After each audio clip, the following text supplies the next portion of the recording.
Hello, hello, hello, love wrestling. It's Thursday night. It's 8 p.m. And you know what that means. It's another new episode of Between Two Beards.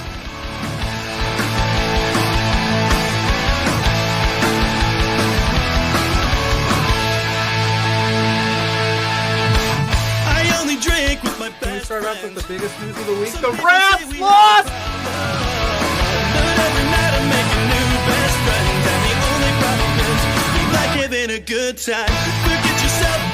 If you've got the budget, I've got the time. There he is. Hey, boss! There's the boss. Hey!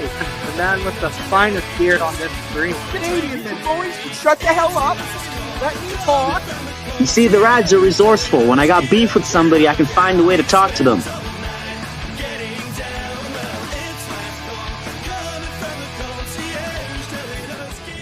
And listen between two beers.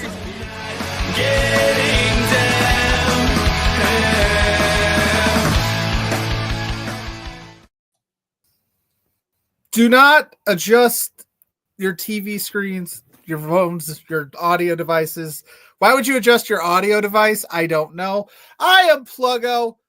JPJ is on vacation. It's that wonderful time of the year where he takes a vacation. So I called in the big guns, got us a co-host with the most, Jose Gonzalez of Jose on the Air. He's going to step in and keep this ship righted, I hope.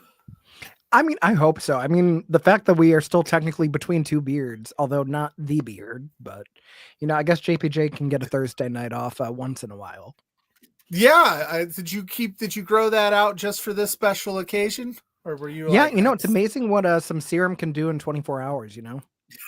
Like, I got the call, got the beard rocking.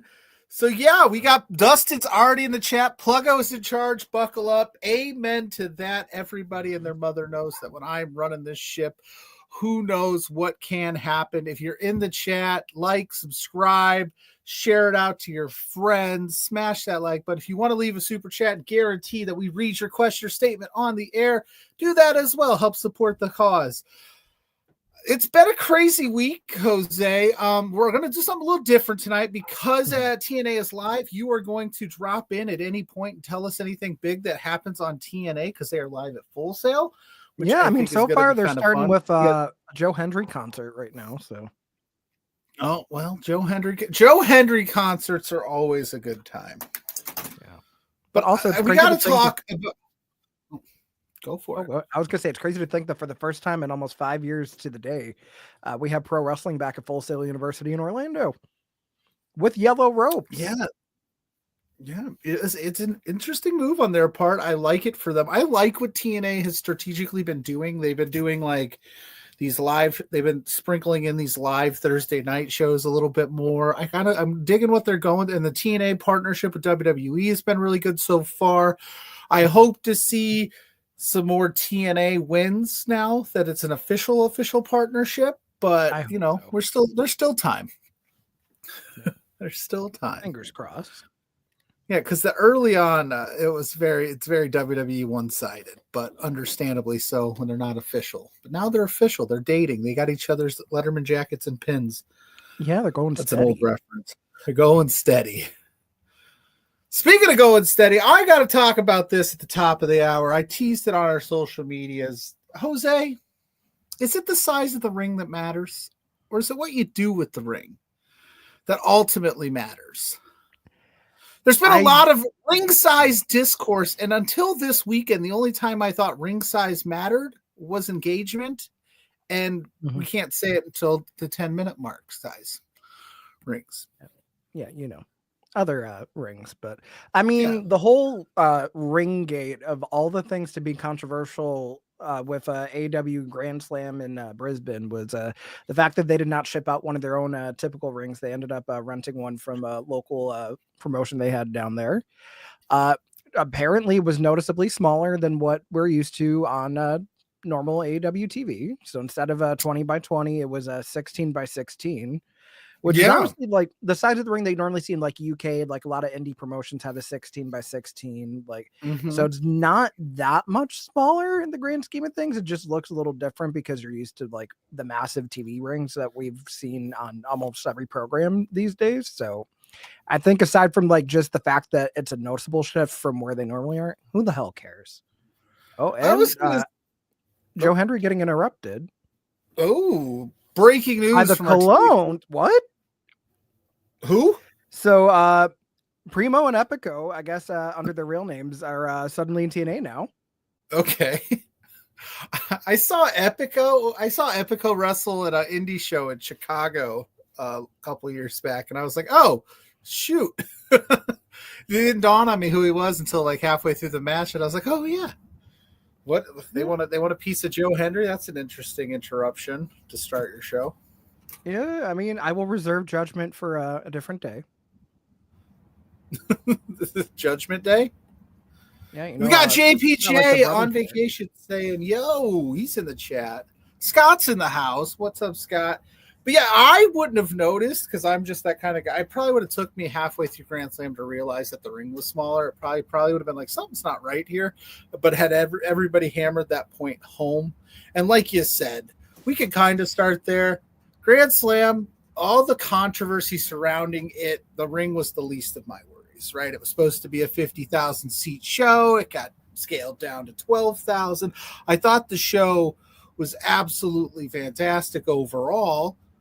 So I didn't really care what size the ring was. It didn't bother me at all. I thought they put on a really killer show. And JPJ says, thanks, Jose, for filling in. Appreciate it. Yeah, no, thank you for having me on, guys. But I mean, the show itself was good. I felt like it was akin to like what we've gotten used to with like Saturday night's main event on the WWE side of things. This one definitely still felt a little bit more significant than Battle of the Belts, just because it wasn't so much like, oh boy, everybody's defending their title, everybody's going to lose. We did have a championship change hands for what it's worth.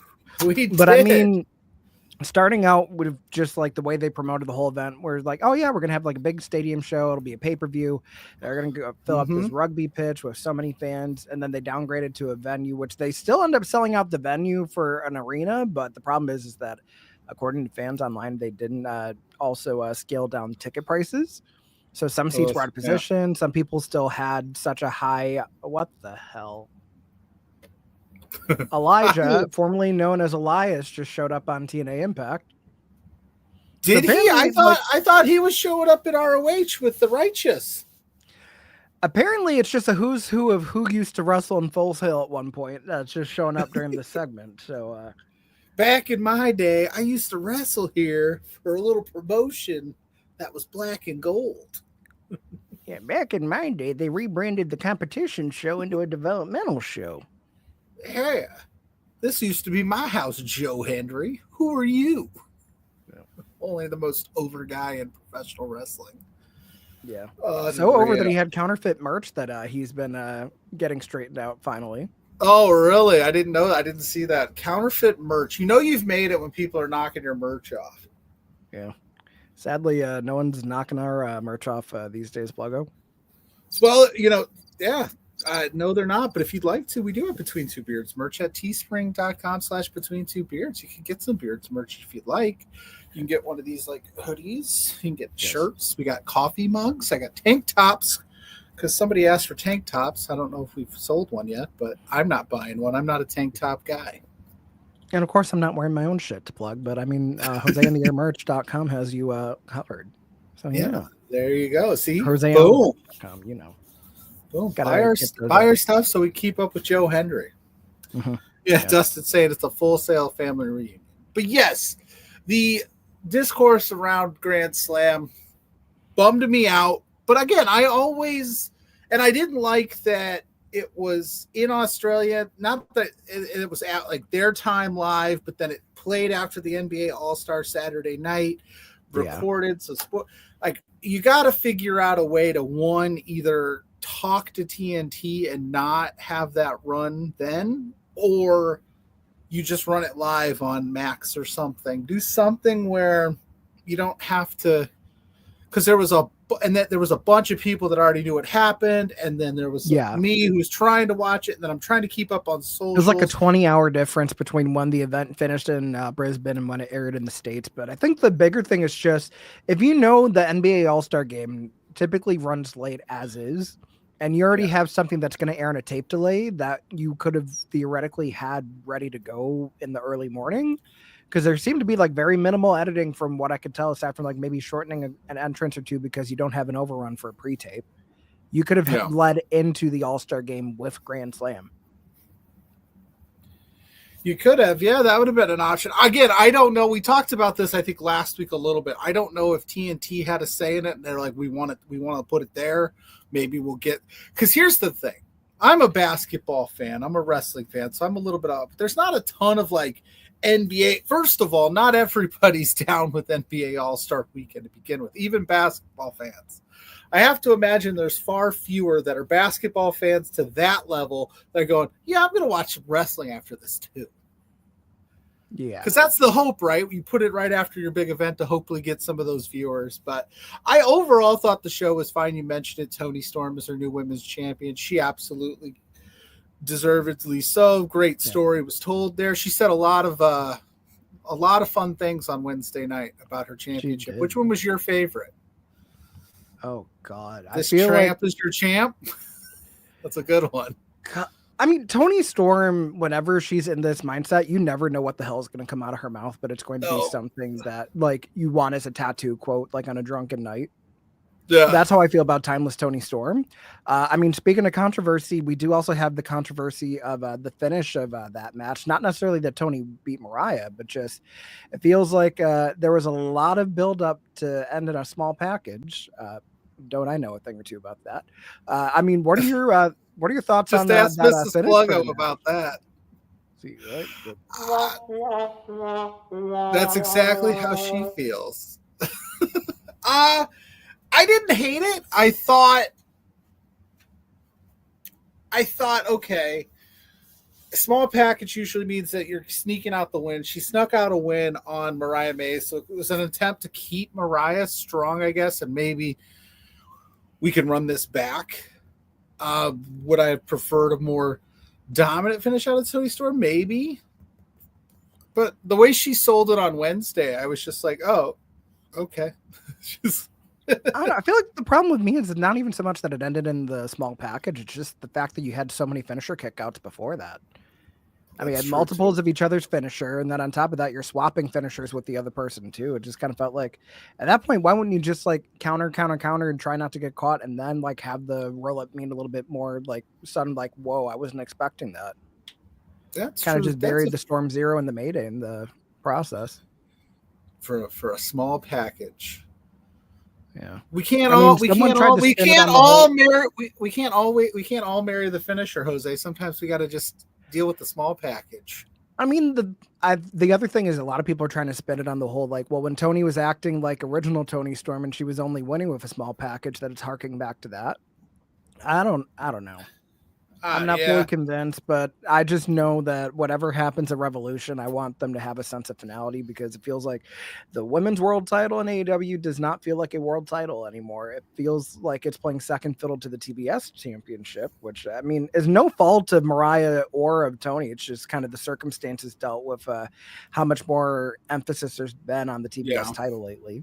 So that would be more of a TK problem, but TK has this tendency, right? And I've started to notice it a lot more over the last year, of like when he finds a hot hand, he rolls with it. So like the explosion of Harley Cameron out of nowhere, all of a sudden he's like, we got to ride this wave. And then it's like, well, let's put all this effort into Mercedes and Harley, which rightfully so, they deserve it. But then it's like, oh, even though Toni and Mariah was still a great story, like you said, the ending of that match, you're just kind of like, we could have did a little bit more here. So hopefully there's some more stuff coming down the way there. But I don't know. We'll see. Tony Khan has some work to do in his women's division. He always has. He's gotten a little bit better, but there's still some wood to chop there on his. And we got Dustin asking, with them announcing the return to Australia in 26, do you see it being for a pay-per-view or just a normal televised event? I got to be honest with you, Jose. I think it's too early to call it. I think for them, they're doing a pre-sale thing. I think once you see what they sell, they might. Do we have a venue already announced? I didn't see a venue already announced, but listen, there's no shame in selling out a 12,000, 15,000 seat arena. No, that's still a good feat. If that's your goal. But when you promote it as a 50,000 and then you don't adjust ticket prices before that, that's a problem. So hopefully this time around, they're very concise with what they're doing there. Yeah. And I mean, there's a right way to go about downsizing a venue and there's a wrong way to go about it. I mean, think about it this way. When NXT was on the road and they were in St. Louis, they weren't selling out the same arena that they were going to be in Raw the night before. So they downgraded to that theater and they packed that place in like to the brim, and they still had a banger of a show. I mean, Randy Orton was on it. You had so many different appearances from the women's tag champions and Naomi and like all these other people on that card to elevate it. The thing with Grand Slam for this instance is that we all thought it was going to be something that it ended up not being. I think for the jump, when we think of stadium show, no one ever thinks about a stadium show just being on TV, just because Arthur Ashe Stadium, whenever they run it for Grand Slam in New York, it's the size of like a Madison Square Garden, a Barclays Center, like a traditional arena. It's just considered a stadium because it's based on the tennis field that they have there for the US Open. So I think that's part of like the misnomenclature of like the significance of a stadium show versus an arena show. Typically, if you're going to go for that stadium, you're going for a pay-per-view. You're going to make like a big fuss out of it. So having that roll back, and then on top of that, we also didn't know up until maybe like 2 weeks before that it was just going to take the place of Collision, because everyone was wondering like, okay, it's not on Triller, it's not on like actual pay-per-view, it's not on Max. What the hell are we doing? Like if we had it as its own like standalone thing, like either have it be just on Max or have it be like when you did the first Fight for the Fallen or like the first like like all those before you had Dynamite on, where you had it like not necessarily free, but you could have it like a cheaper event on a Triller and just have it live or make it on demand. So you're not waiting 20 hours to avoid spoilers if you somehow did. But I didn't actually see they how have to work that out. Yeah, I didn't see how the numbers went on it, but I just figured like this time around when you have HBO Max in your back pocket, and you could have easily thrown it up on Max Live, and if I was and then still ran it All-Star Night, I guess if you wanted to. I don't know how that affects TV ratings, but maybe you get some more Max subscriptions out of the deal, right? Because I mean, why wouldn't you move it to TBS at that point? Because I mean, if we're talking about you guys owning multiple networks, I mean, you could have the other cable network, or you just utilize your streaming service. TNT was like, everybody's going to be watching this really awful skills competition. We can't go up against the juggernaut that is Victor Wembanyama and Chris Paul tanking the skills competition. TNA Live is an audio shit show tonight, Scott is saying. I do not have the audio on. I don't know. Yeah, I don't either. But yeah, that'll happen. That'll happen. I guess Elias Sampson's the Drifter. Elias doesn't generally. He has yet to really separate himself from his WWE character. Like sometimes you get WWE releases that go out there and they tried something different. They go down a different path. Like I usually like a Matt Cardona and stuff like that. Elias is like, this is me, baby. Take it or leave it. Enzo's another one. Enzo's the same old Enzo. I mean, hey, he got a big pop on the Jericho cruise, I guess, if you want to. So there's still a fan base for him. Him and Cass. I don't know if I need value. Yeah, I don't know if I need Enzo on my TV screen every week, but I don't.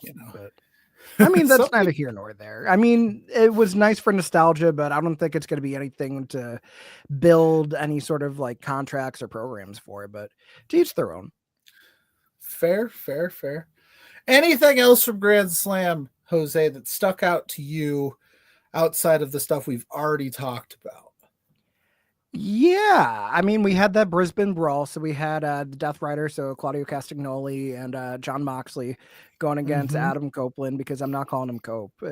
It's tough. It's tough. And Switchblade Jay White. Surprisingly, Copeland getting the win here. I don't know, or actually, no, Moxley got the win here. The Death Riders got to a resounding boos. Like Yeah, after because like when Copeland Pope out. came out, they sang to him. He loved it, and that crowd was not feeling the Death Riders at all. I mean, I don't know of any crowd these days feeling Death Yeah, Riders. like most crowds. I mean, Can, but here's can the thing. AEW, you have the balls to put a plain white T-shirt on AEW shop for $30. Good on you. I mean, when Fashion Nova does it, it's never an issue. So, I mean, my thing is just, I don't know if they're going to have Copeland win at Revolution. And even if he does win at Revolution, he ain't going to leave the show with the championship. Because I think they're finally going to do something with this whole Christian Cage has a world title shot whenever he wants. And who better to screw than his old best friend from way back in the day. And you get back to that the reprise of whatever they did with the I Quit match for the TNT title. So I do like that. I do like that idea. That was something I was thinking about Wednesday night. I was sitting there watching Dynamite, and Patriarchy came out. Christian comes out with that beat up contract, and I'm like, when is he going to take care of this thing? Like, when is he going to cash it in? When is he going to make a decision on it? He just kind of holds it around, and then you got Copeland in the weeds there with Mox. All I know, and I hate to say it because I like all of the parts separately, but I'm not vibing with this Death Riders thing. I was early on. I was really into it because I thought, okay, I see what you're trying to do, but it has not fizzled out. Chicken shit heel John Moxley and chicken shit heel Death Riders does not work for me because they shouldn't be afraid of anybody. Especially when you suffocate Bryan Danielson on his way out. Yeah, when you try to murder a man with a plastic bag, and then you're just like, I'm scared. And they're like, no, you'll Copeland. get your title shot. Just don't break the briefcase that supposedly has the belt in it. The belt that I don't care about. Yeah. The belt that means nothing to me. Don't break it. You can have your title. Yeah, that was. So, do I want Adam Copeland to win Revolution? I don't know if he's the guy that I want to see to throw Moxley, but if you say that it gets this Christian Cage cashing in on Copeland and we get something there, okay. Now does Christian Cage, like, he's just going to outright just cash in right then there, pin and leave, or do you think he's going to be the honorable and go, I want to face you at double or nothing? There's nothing honorable about Christian Cage and Patriarchy. So he's going to cash in. He's going to pull an Edge in 2006 with the cash in, wait for the champion to be bloodied and battered, come in, swoop the belt, and hightail it out of there. And then whatever he does on Wednesday night, that is between him and Mama Wayne. So, I mean, at this point, it's just going to be them setting up for something in Double or Nothing because obviously we have that announced in Glendale, Arizona. It's going to be a good show there, I'm sure. Having a different change of scenery from the Vegas shows of typical Double or Nothing, I'm glad that AEW seems to be breaking the cycle of, okay, we can't depend on this market for every instance of this show, which means that I want All Out somewhere other than Chicago. Right, yeah. And I want it to be not 2 weeks. Oh, All In is in July now. They moved it. Never mind. I was going to say. Yeah. They moved All In July. Chicago's always a good market for all of it, but you're right. It would be nice to start trying some new markets, some new venues, get yourself out there a little bit, even get creative and try some unique looking venues. Like I always kind of clamor for the old WCW days, right? Where they would go like Road Wild and they'd be at like a biker. It would be like a biker scene or Bash at the Beach where they're on the beach and Tony Schiavone's hanging out. And I just kind of miss they own the license for Bash at the Beach anyways. So right. Yeah. So go to some unique venues, go to some different spots. I think Arizona's shown its promise. It's a promising market. That'll be fun for them. Christian Cage walking in as your AEW world champion. Is that what honestly you would be? It would be kind of funny because you know how TNA back in the day used to have those baseball house shows at like the baseball diamonds? Yeah. It would be fun to see, like, not necessarily to the extent that we're going to have for All In being in a baseball stadium, but like you could do a smaller park and make it seem like it's going to be like a nice change of scenery for like, make it like another Grand Slam or something. Like, because now we're not talking about like the tennis Grand Slam. We're talking about a baseball Grand Slam. Like, oh, there you go. Or they could do a show at a Denny's and a breakfast Grand Slam, Jose. Yeah, well, I mean, we know other people have the whole Waffle House gimmick tied down these days. So I was gonna say, yeah, we don't want to, but and then there's certain wrestlers that think the Waffle House is absolute trash. Shout out to Muscle Man Malcolm. But still to this day, we've done This is episode 196. That was the most uncomfortable moment in show history, is when he was like, "What's your Waffle House order?" And we're both like, "We've never been to one," because they don't have them in our areas, and it just like derailed. Yeah, I don't have a Waffle House near me either, which is crazy. Yeah, I don't. I need to go to the Midwest or the South. Like, I guess. So yeah, we could do the Denny's Grand Slam, we could do the baseball Grand Slam, we do the tennis Grand Slams. Is there any other Grand Slams that I'm missing? Let me know in the chat. I don't think so. No, I don't think so. Yeah, I was gonna say I don't. So Grand Slam, it came, it went, it was fine.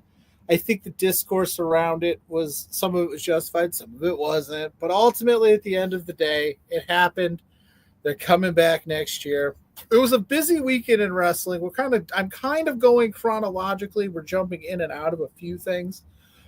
But Vengeance Day was also on Saturday. I actually skipped that because I had to talk about the ring size first, of course.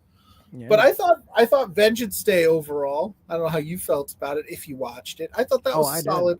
I thought that was a solid PLE for, I think that was the first NXT standalone PLE of the year. We got a new North American champion in Stephanie Vicor. Julia retained in that awesome 4-way. Javon Evans lost to Ethan Page, which I thought that was a mistake.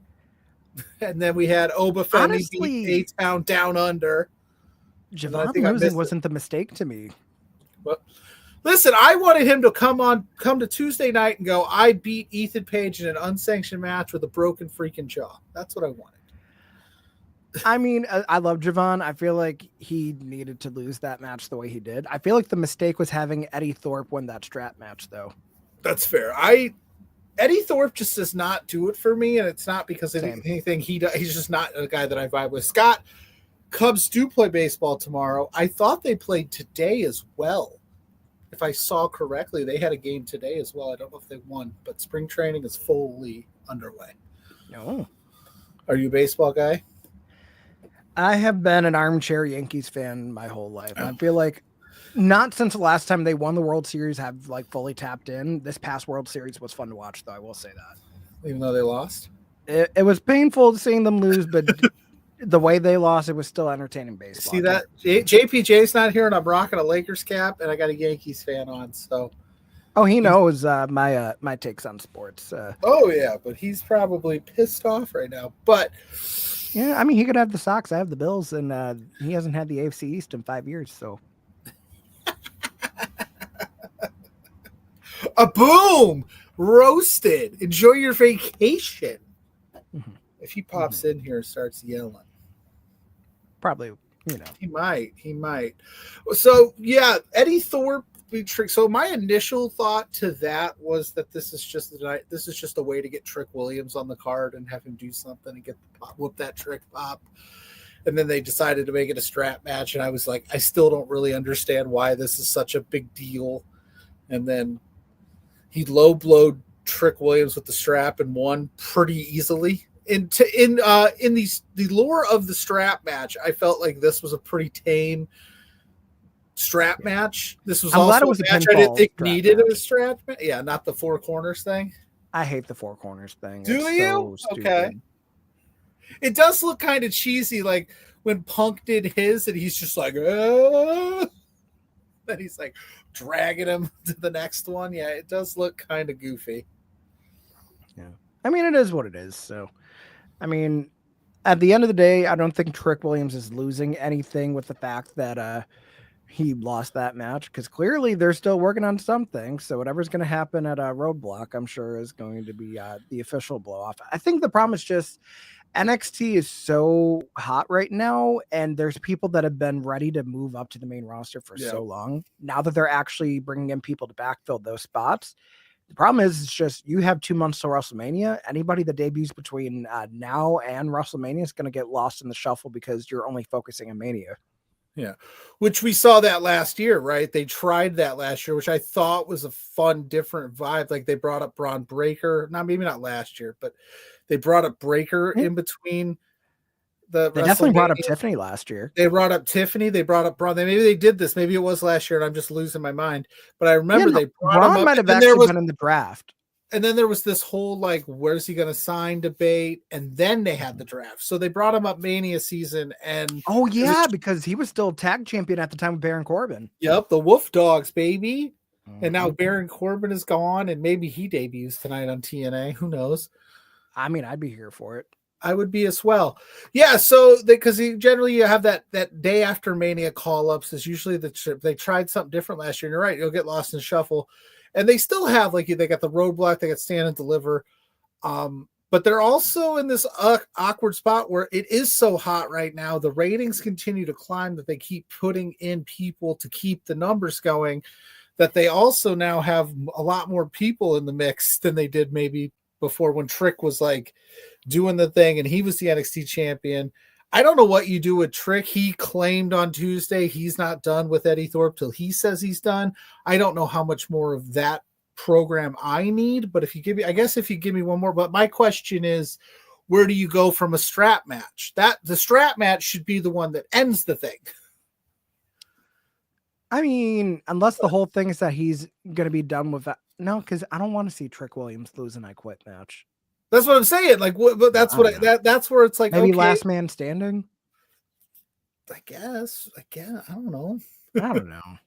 I mean, that's the thing. It's like they're booking themselves into a corner with like how they're trying to phase him out. Why is Frank the Clown and Noelle Foley part of the entourage for First Class on TNA right now? Oh, really? Frank the Clown's there? Yeah, I mean, oh boy, yeah, Frank the Clown. That guy trashed me one time at a meet and greet at Warrior Wrestling, but it was fun. Oh boy, Noelle Foley too. Shout out to and Gabby LaSpessa. Oh, Christina Marie as well. Why do I know these extras? This is Jose, our TNA correspondent, diving in deep as TNA Live goes off the air, or is on the air. Jose's on the air. TNA Live's on the air. Beards is on the air. Yeah, Krusty Krab is unfair. You know, Mr. Krabs is in there. You know, Mr. Krabs is hanging out. We got it going on tonight. Yeah, I don't know what you're doing, Trey. We got Dustin says loser leaves NXT match, maybe, but you all the thing if they do that, we know it's not Eddie Thorpe, right? Like, we know he's not the guy getting called up to the main roster. I mean, he could go down to Evolve. We're going down to Evolve now.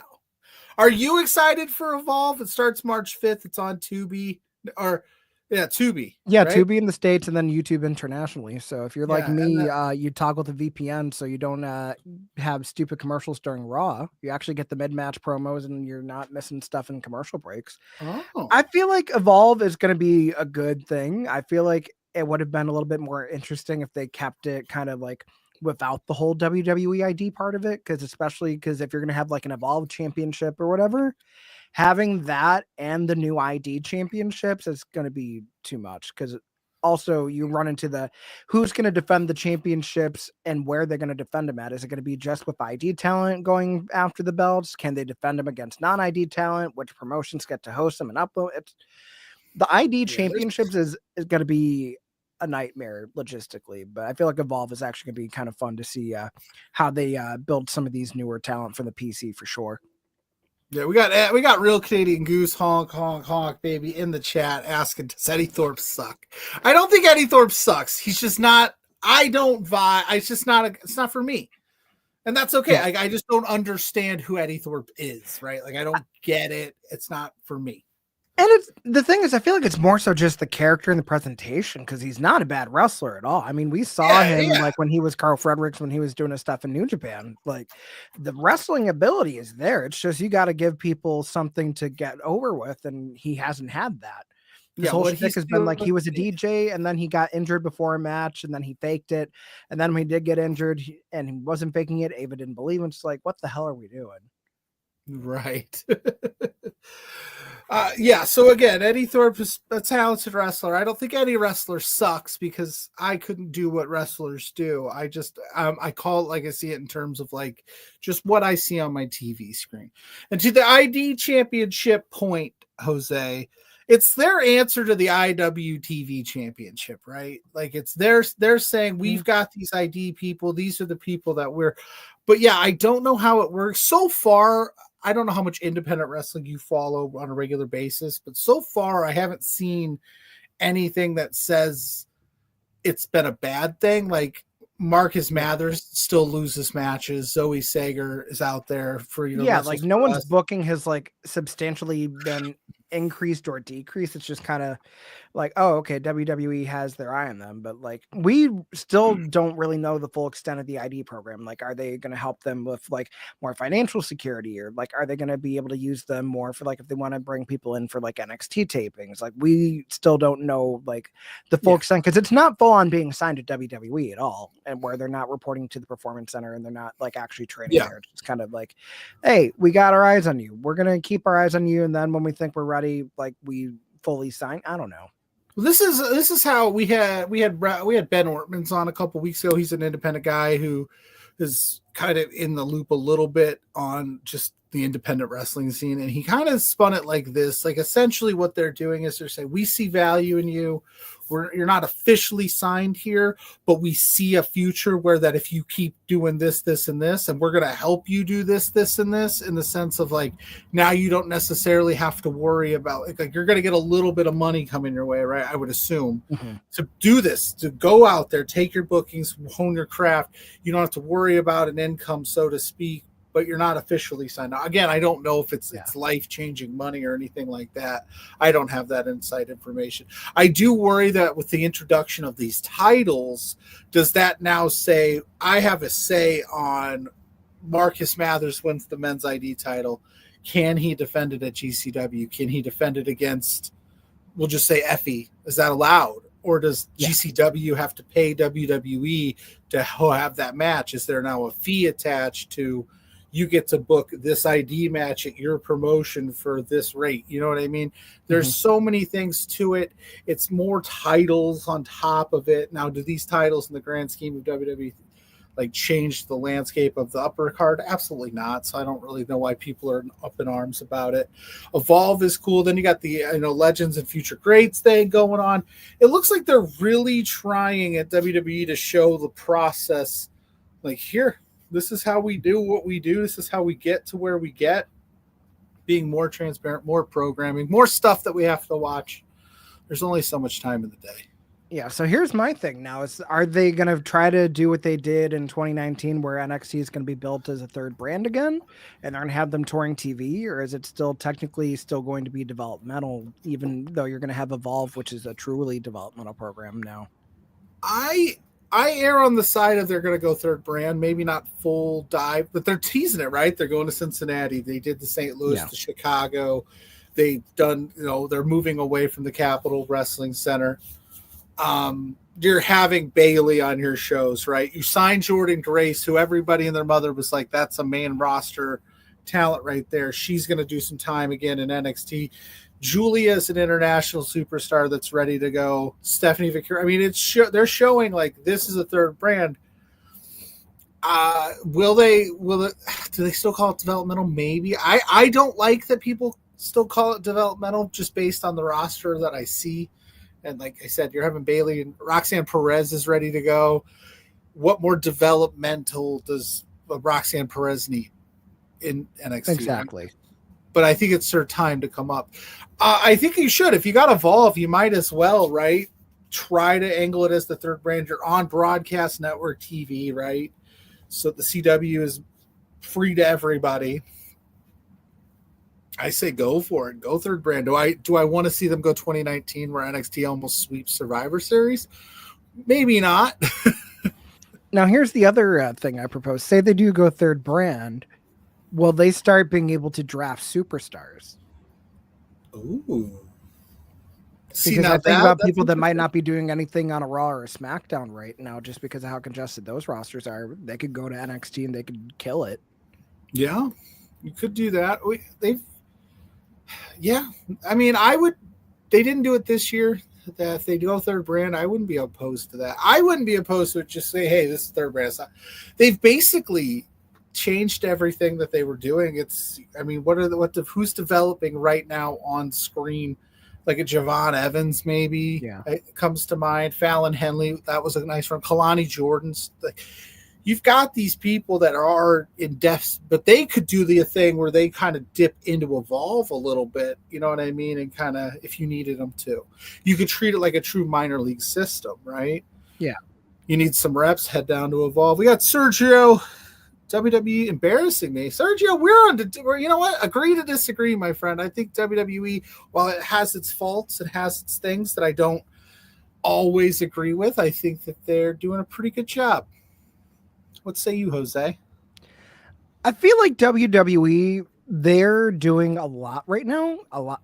For the most part, I'm enjoying quite a bit of it, but there are some things that make you wonder, like, would I have made that decision? Like, if we go back to the Royal Rumble, would I have made the decision that Charlotte Flair wins for a second time? No. Am I mad that she's going to face Tiffany at WrestleMania for the title? No, because I feel like that match is going to be phenomenal and it deserves its booking. Yeah. Now, on the counterpoint, you have Jey Uso winning the men's Rumble that nobody saw coming, because we've either been so conditioned to like, hey, someone's over organically, they're not going to win the big one yet. But the fact that he did, and the fact that John Cena was the last one eliminated in his last Rumble, like, striking while the iron's hot is a new concept to WWE. Yeah. And I still don't fully trust that Jay's going to go all the way at WrestleMania. That's just me. I feel like the way that Gunther's reign has gone so far with the World Heavyweight Championship, he hasn't had like that dominance that we got to see when he was the Intercontinental Champion. And then on top of that, I feel like if you're going to have him lose the championship, I don't know if Jey Uso is going to be the one to do it in this fashion. I feel like if anything, Jey Uso would have been a much better Mr. Money in the Bank. Because I feel like having that attached to him with like the life-changing opportunity moment, I feel like that's the bigger story. I understand he's being billed as main event. He's super over with the crowd. Don't get me wrong. Nothing can deny the fact that he's selling merch. He's getting crowd engagement. Whether people are bitching and moaning on Twitter or not has nothing to do with it because it's Twitter. They're going to do that regardless. Discourse follows everything these days. So it's just kind of, are you going to basically make Gunther's reign like end at WrestleMania for the second year in a row and then have a champion that follows him that doesn't do much with the title? Or do you let him ride it out a little bit longer and have like this vulnerable moment of Jey Uso's like, okay, where do I go from here? Does he doubt himself? Does he reunite with Jimmy? Or does he try to like, you know what, I'm going to work my way back up, and he starts back with maybe the Intercontinental Championship again, or we go into that Money in the Bank build as well? Yeah, Jay was a shock, man. I still think about that. Like, we were sitting there at the Rumble. JPJ goes, "Wow, second place for Jey Uso. That's a huge deal." And I said, "Well, only if he wins, or only if he wins, it's a big deal, right? Because he's had so many high-profile losses, and then he beats John Cena, and you're just like, oh shit, this is happening." And then you're right, like, the crowd is absolutely behind him. He's over as hell. But here's the thing, and this is something I've been talking about for the last few months here. Like, there's 10 or 12 main event. Like, you could be like, oh, yeah, that makes sense. Yeah. Like, you got Seth, you got Drew, you got Roman, you got all these guys that, like, it makes sense. And then you're like, yeah, we're going to roll with Jay, which is definitely a change of pace. And people complained about it, but would have complained had they did the safe thing. They did something a little different. So I do commend them for that. I don't know if he beats Gunther. I don't know if he needs to beat Gunther. Would I like to see it and have that WrestleMania moment? Sure. If he does beat Gunther, though, does he need to be? He could be the guy that we finally go, we don't need a year-long title reign. He could hold it for, till SummerSlam or something. And we, you know what I'm saying? Like, I would be okay with a quick title reign. I'm a fan of, like, maybe not hot potato in the championship, but just give me, like, it doesn't have to be a year-long thing. It doesn't have to be Roman Reigns. No, we can have short championship reigns again. I think the problem is just, is there more value in the moment of him winning the title, or do you actually have plans for him after he wins the title to make it mean something? I don't think they have plans for him. If I'm being honest, I don't think they have plans for him after he wins the title, because I think they're still riding this wave of, like, everyone is behind him and everybody is building up for this moment of like.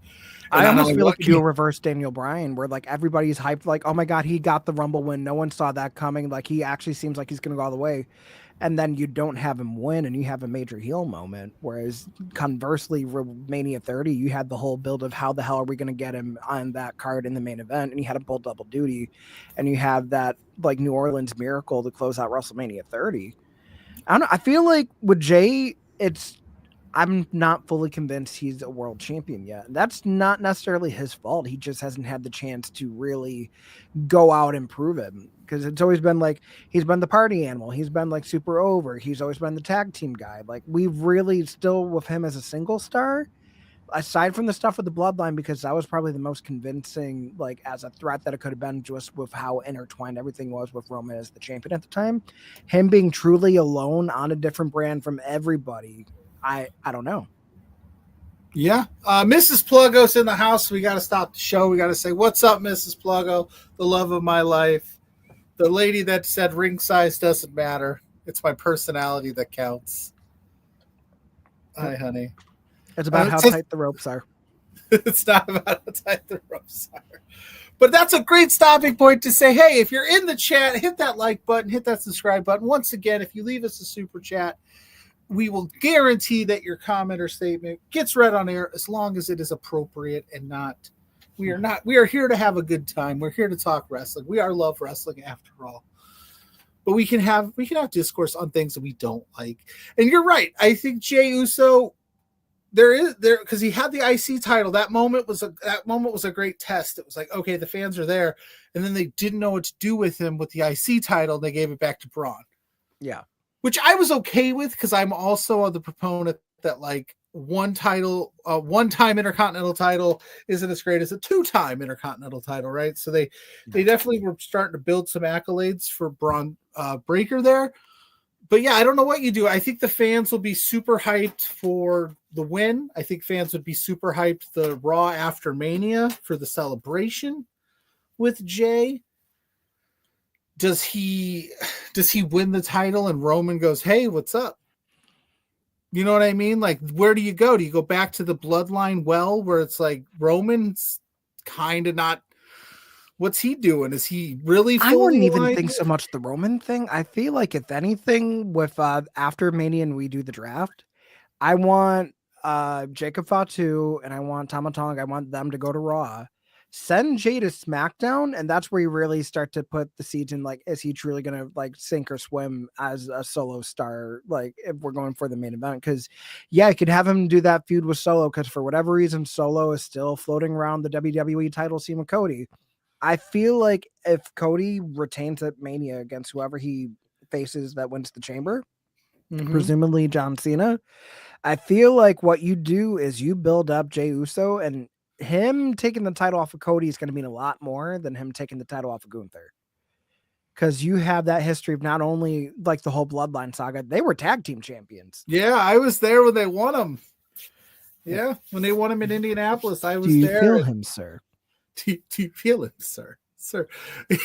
Hey, you look like you're 20 years old. He was talking to Ricochet.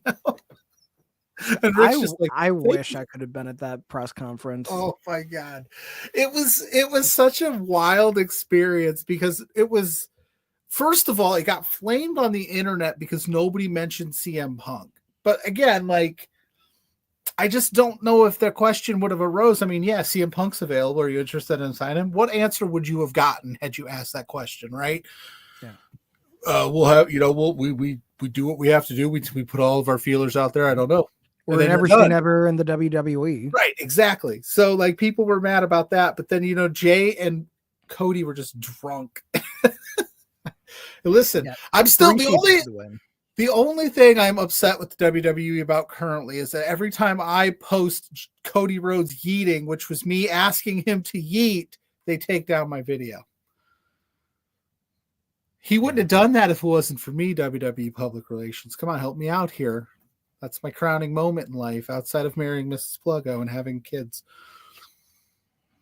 I don't, anyway. But yeah, I actually would have thought Jay might have picked Cody instead. Yeah, I really don't. That would have been a cool thing. I understand why he chose Gunther, because obviously, like, Netflix probably is like, no, let's ride the J wave while we can, because he's good for ratings. I'm sure Raw's doing very well on Netflix. I mean, them being the benchmark as far as live programming goes says a lot that Netflix trusts WWE.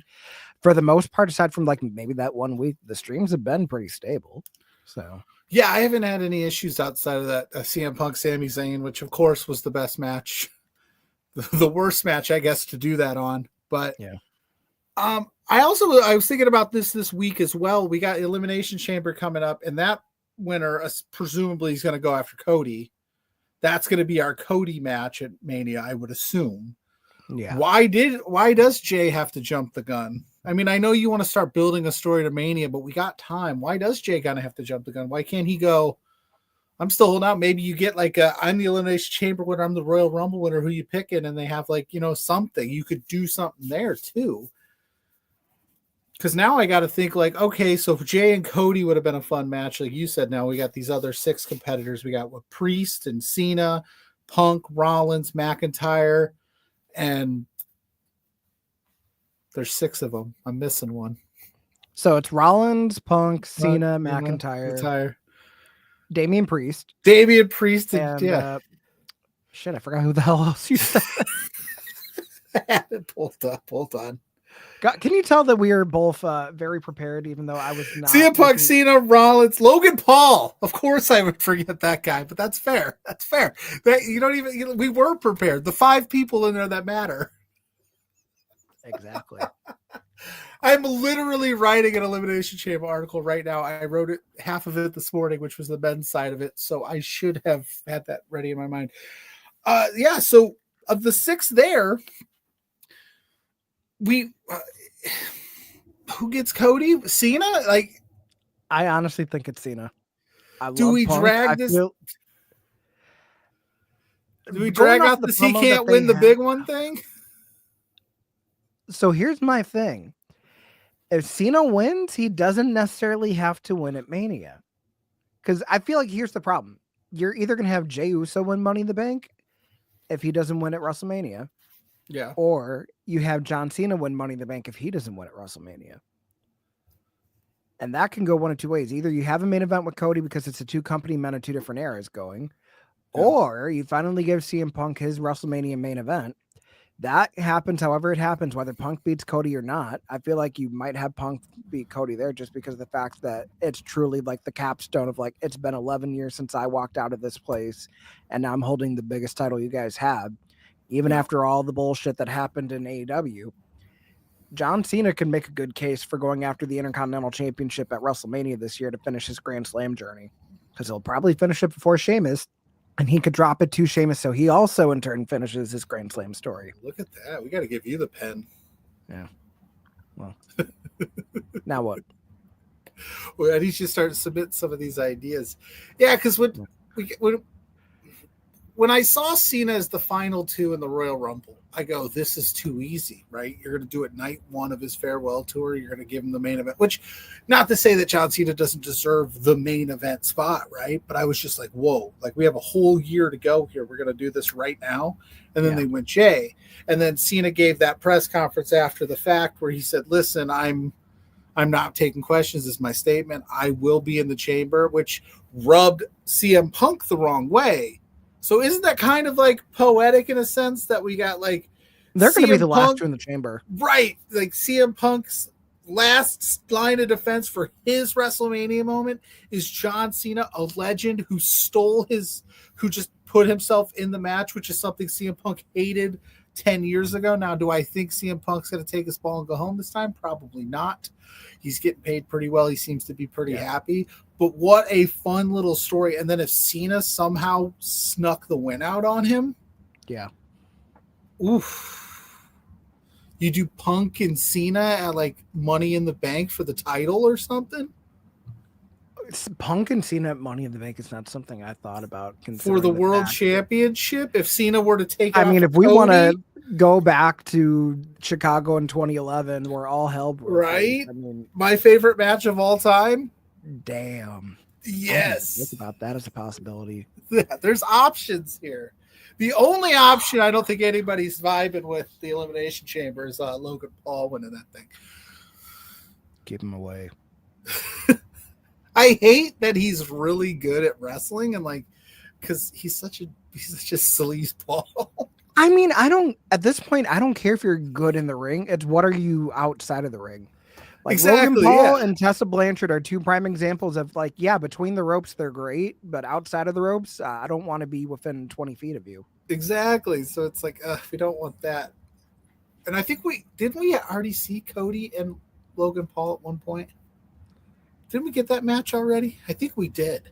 We got Logan Paul versus Roman in Saudi Arabia. But I thought we also got him versus Cody at something for some reason. I don't know. Maybe I'm crazy. I know the chat will let me know. Maybe. I don't know. I've forgotten a lot of things in life. So yeah, it's an interesting. I will say this for all of the things that WWE can do better. This, that, and the road to WrestleMania right now is pretty loaded. It's pretty stacked.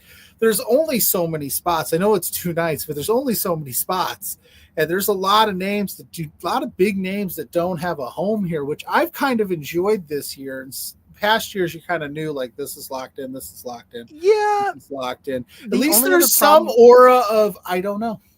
The only other problem I have with that right now is, by contrast, the women's division needs a lot of help getting on TV regularly, getting these new mid-card titles over.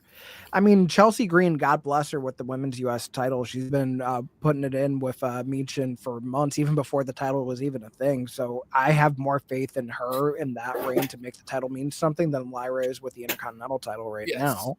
But first, I think there's a super chat. There is a super chat because Dynamite this is the Grainmaker Wrestling Podcast. My co-host on Saturdays for 4 Exposure saying, "Here's McLovin, a 25-year-old organ donor."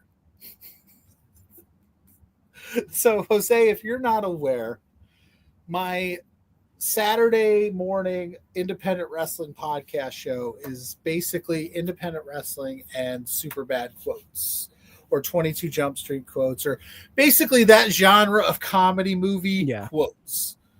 So you went down there and you landed on McLovin. Why did you land on McLovin? Because they let you pick any name when you get down there. And you landed on McLovin. Yeah, it was either that or Muhammad. Why would it be between that or Muhammad? Hello, we're keeping the bet going. Muhammad is the most common name. Why don't you read a fucking book? You landed on McLovin. It only has one name. What are you, Seal? I had to get the $6.99 super chat worth for my man Blair definitely. there. But yeah, kind of going back to my point with the women's stuff going on right now. The Women's Intercontinental Championship needs a lot of help getting off the ground. I feel like this week, having Lyra finally defended after 6 weeks is kind of crazy. That's the first defense, let alone the fact that she was in the Royal Rumble. She was in an Elimination Chamber qualifying match and took a pin. I don't think her or Chelsea needed to be in either one of those matches, and especially if they're not going to go into the chamber and like compete for another title. I feel like the whole being champion and going after other champions thing is just kind of like not my thing. I don't like it when they do it in AEW. Don't like it when they do it in WWE. I feel like if you're a champion, you're supposed to make whatever you have mean something. And they have not gotten that chance on Raw, just with how much the women's division's gotten skimped over the last few weeks since it switched to Netflix. You're lucky to get one women's match a night, which is something we hadn't seen on Raw in years. To now they're slowly starting to get like through the weeds, but I don't know. Ophelia bailed me out there, said Cody versus Logan was at King of the Ring, so I wasn't crazy. Oh, okay, it did happen. I couldn't remember. I knew. So I guess he just gets world title shots at Saudi shows. He just does. Yeah, that's what they do there. Yeah, you know, a country in Asia that he's not banned in. I just saw something that he's not allowed to go to Egypt. Well, but I don't know what that is. But either way, yeah, the women's, the mid-card stuff, it was awesome that they debuted him. It was great. It was needed. You had so much talent that needed stuff to do. But then you fall right almost immediately into this, like, this Royal Rumble match is more important. Which Royal Rumble matches I can understand. But, like, the Elimination Chamber, did Lyra need to be in a qualifying match for the Elimination Chamber? Absolutely not. You got to build these titles up to mean something. And I really thought, like, here's an opportunity for like, why isn't Bailey going after this thing? Why isn't when Becky Lynch comes back, get her involved in it, make it mean something to me? Because right now, you're like you said, Chelsea's killing it, but Michin and her can only do this so many times, and then Yeah, and I feel Lyra like hasn't Michin's done gonna have- anything. And Michin should be the one to take it off of her too, if we're thinking about it. Whether it happens at WrestleMania or not, that's to be seen. But I will say the big thing, especially with the Intercontinental Championship right now, is it seems like they don't have any contenders going on aside from Dakota. They were teasing something with Ivy Nile, but then that never happened. Like you have Immediately we're people like Shayna Dakota's back. Baszler that's just kind of twiddling her thumb. You have people like Natalia just kind of twiddling her thumb. You have people that are like big hoopers that could help bring back the whole workhorse part of the Intercontinental Championship to the women's IC title that were taken out so early in the tournament and just kind of like not really being seen as in a title picture right now. Like, because you have Natalia, who's been on Main Event the last few weeks.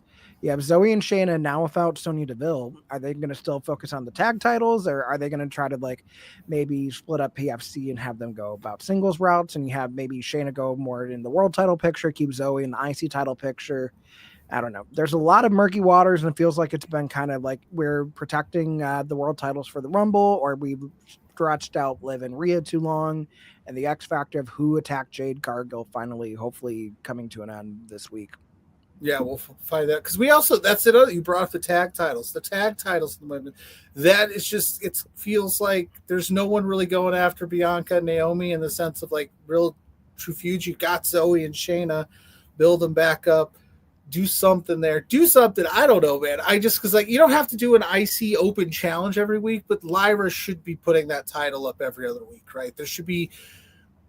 You should have made it okay. So we have these two new mid-card titles that we've been clamoring for. The roster should want to go after these people.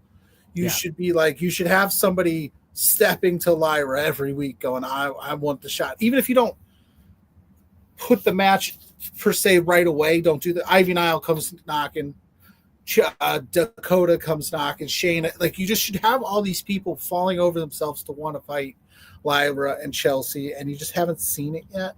Which brings me to our prop with the Elimination Chamber that match is set for the women. It feels like it's Liv and Rhea again. Yeah, like unless something happens on Raw with Bianca and Naomi, I think it's a foregone conclusion that Liv's going to end up winning the Chamber again because you have Bailey and Roxanne so intertwined with what they're doing.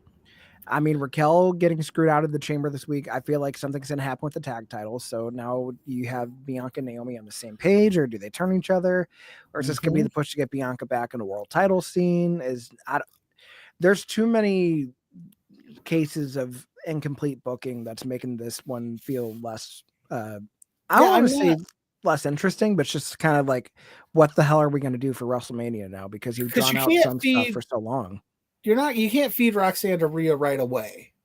I don't think that's a good move. And like you said, Bailey and Roxanne, I feel like they're going to do something in the Chamber that's going to screw one or the other over, and maybe that offshoots into a match at Mania would be ideal. Naomi and Bianca, who knows what's going to happen there. Alexa Bliss is back, but she hasn't really done anything outside of the Royal Rumble yet. Yeah. She won the qualifying match, but I mean, Alexa Bliss and Rhea's fresh, I guess, but there's really no meat to that bone. It's just Liv. I think it's going to come down to who wins the women's tag title match on Monday. So depending on who wins the tag title match, whoever loses is going to win the Chamber. Okay. So. Which if Bianca loses, Bianca and Rhea is a money match at Mania. Don't get me wrong. Like I'm here for that.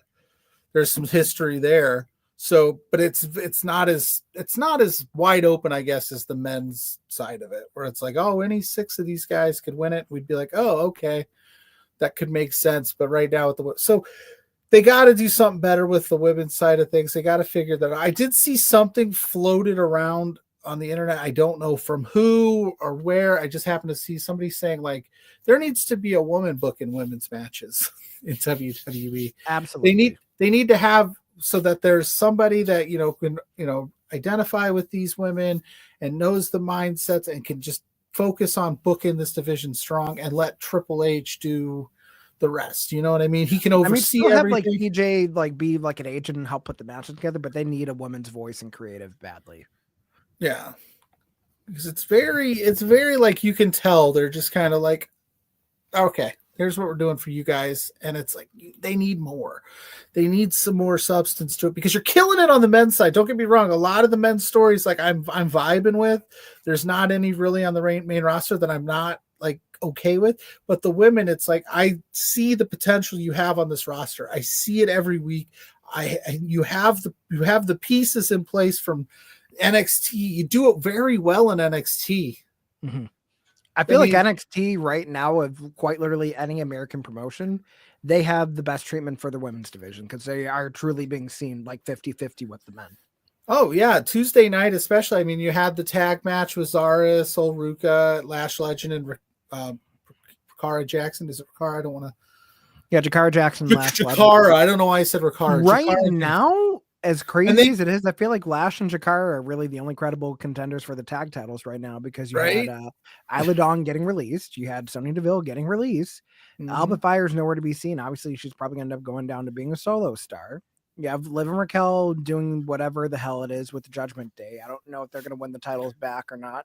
If they do, that'll be interesting to see kind of if they're going to end up still doing their thing separate from Judgment Day, which desperately needs to disband. I cannot stress that enough. They're talking out a new member, Jose. They're expanding. You're talking disband. They're talking expand. No. Finn Balor is trying to put the ixnay on the whole expanding thing. I think you need to cut ties at this point. Finn Balor needs to cut ties with whoever gave him that theme song. I mean, they got rid of the other side too. They need to cut ties with all of them. Oh, for sure. Remember when the Judgment Day started? This is how long the Judgment Day has been going. Edge was in charge. He was the leader of that thing. He hasn't been in a WWE ring in, 3 years now? 2023. Yeah, 2 years. Yeah, something like that, right? Damn. Dom is becoming the voice of reason. You've jumped the shark. I mean, controversial yet brave statement. It probably won't be that controversial. Dominic Mysterio has a great case to become Mr. Money in the Bank this year. Yeah, and you know what? We joke on Dominic Mysterio's behalf, but he's really evolved into a very serviceable, if not more than serviceable, superstar in that roster. I know when he was getting booed back in the day, it was, dude, you got work to do, and now he's getting booed out of respect. Yeah, no, he's actually a good heel that you want to boo. His match catalog's gotten a lot better. Mm-hmm. The fact that he's getting trusted with having like first match back with Randy Orton, with CM Punk, with AJ Styles. Like, that was a good match too. Him having that run with the NXT North American Championship too. I mean, he really, since that heel turn, has been putting in the work, and it's showing tenfold. 100%. He, I think I saw some stat last year outside of Cody Rhodes. He was the second most matches wrestled in the company, and they don't do that with people that they don't trust, right? So good on him. I'm interested to see where this split goes because I know Finn and him are riffing. I would like to see where that goes. I'd like to see where Liv ends up in all of this as well. But yeah, I think you're right. I think it's time to see them doing something else. We can only pan to the back to the clubhouse so many times with friction where you're just like, okay, when's the payoff? When's the payoff? Because their whole thing was we're going to take down Rhea and Damian Priest for what they did, and that's done and over. And they don't interact except for Liv and Rhea still, unless Rhea's still into Dom. I don't know if she is. I hope she's not. She needs to get over that. No. She needs to move on. I feel like you need to drop the whole romantic stuff with Dom too. Anyways, I feel like if anything, once Judgment Day splits up, JD, if he comes back, is going to probably still be with Finn or doing something with Finn. I feel like you have Carlito and Dominic that are still going to stick together, and you have Liv and Raquel still stick together because unless there's like some major like stable breaking moment with any of that combination, like I can't see them like just straight up fully going like. Because I love you, Dustin, I'm going to put this on the screen. Imagine the heat if Dominic successfully cashed in on Jey Uso and won the World Championship. You son of a bitch. Put that into the ether. What is wrong with you? Is it bad that I don't think it's a bad idea? No, it's not. It's not. It's not a bad idea at all, but the internet would burn because I'm here for the chaos. And then Affiliate saying Carlito just gets paid to eat apples. Pretty much, dude. That dude has like... He does a lot more than eat apples. He also plays PlayStation 5. Did you? I absolutely popped when he was like asking Raquel for money for the DLC pack on Monday. He's like, we got to get the DLC pack. But I mean, my thing is, if you're not going to let him have his old music again, I'd rather him just be eating apples and like playing PlayStation, just being like the comedic relief of the Judgment Day. Because I mean, if you're not going to have like one of the most iconic theme songs ever, like, come on. Yeah, that was definitely a misfire. Yeah, I don't know what they're thinking on that end. I don't understand the ins and outs of like. And that was a Jim Johnson song too. That's not even a CFO thing. If you're trying to make it that. I feel like here's how I feel about that.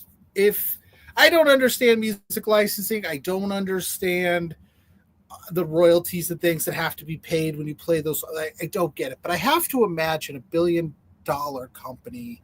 Why? Let's not skimp on the music part, because the music, like when that hits, you pop. But if you have to sit there and think about it for a second, like, who is this?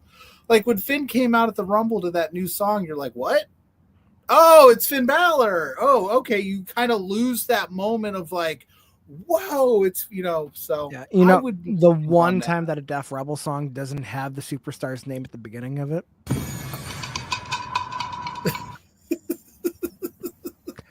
The one time.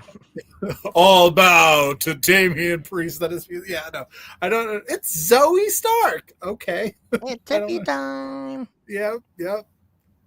N-A-O. I mean, to be fair, she had her name spelling in TNA, but Naomi's TNA theme is infinitely better than what they gave her when she came back. If she wasn't going to keep amazing, so. They're like, we understand that not everybody's going to pop when the music hits, so we're going to put everybody's name at the beginning. Could you imagine if it's Stone Cold came before the glass broke? I mean, my thing is just Jordan Grace was smart to make sure that she owned her theme music and that went with her, because people recognize that and they pop when they hear the siren go off. If she got Def Rebelled, I don't want to know. It would have been like the Juggernaut. Yeah, she got to keep all of her stuff. I'm psyched for her. Ethan Page got to keep all his stuff. Ricky Starks, on the other hand, did not, Jose. I mean, how do you feel about Ricky Saints? I don't hate it.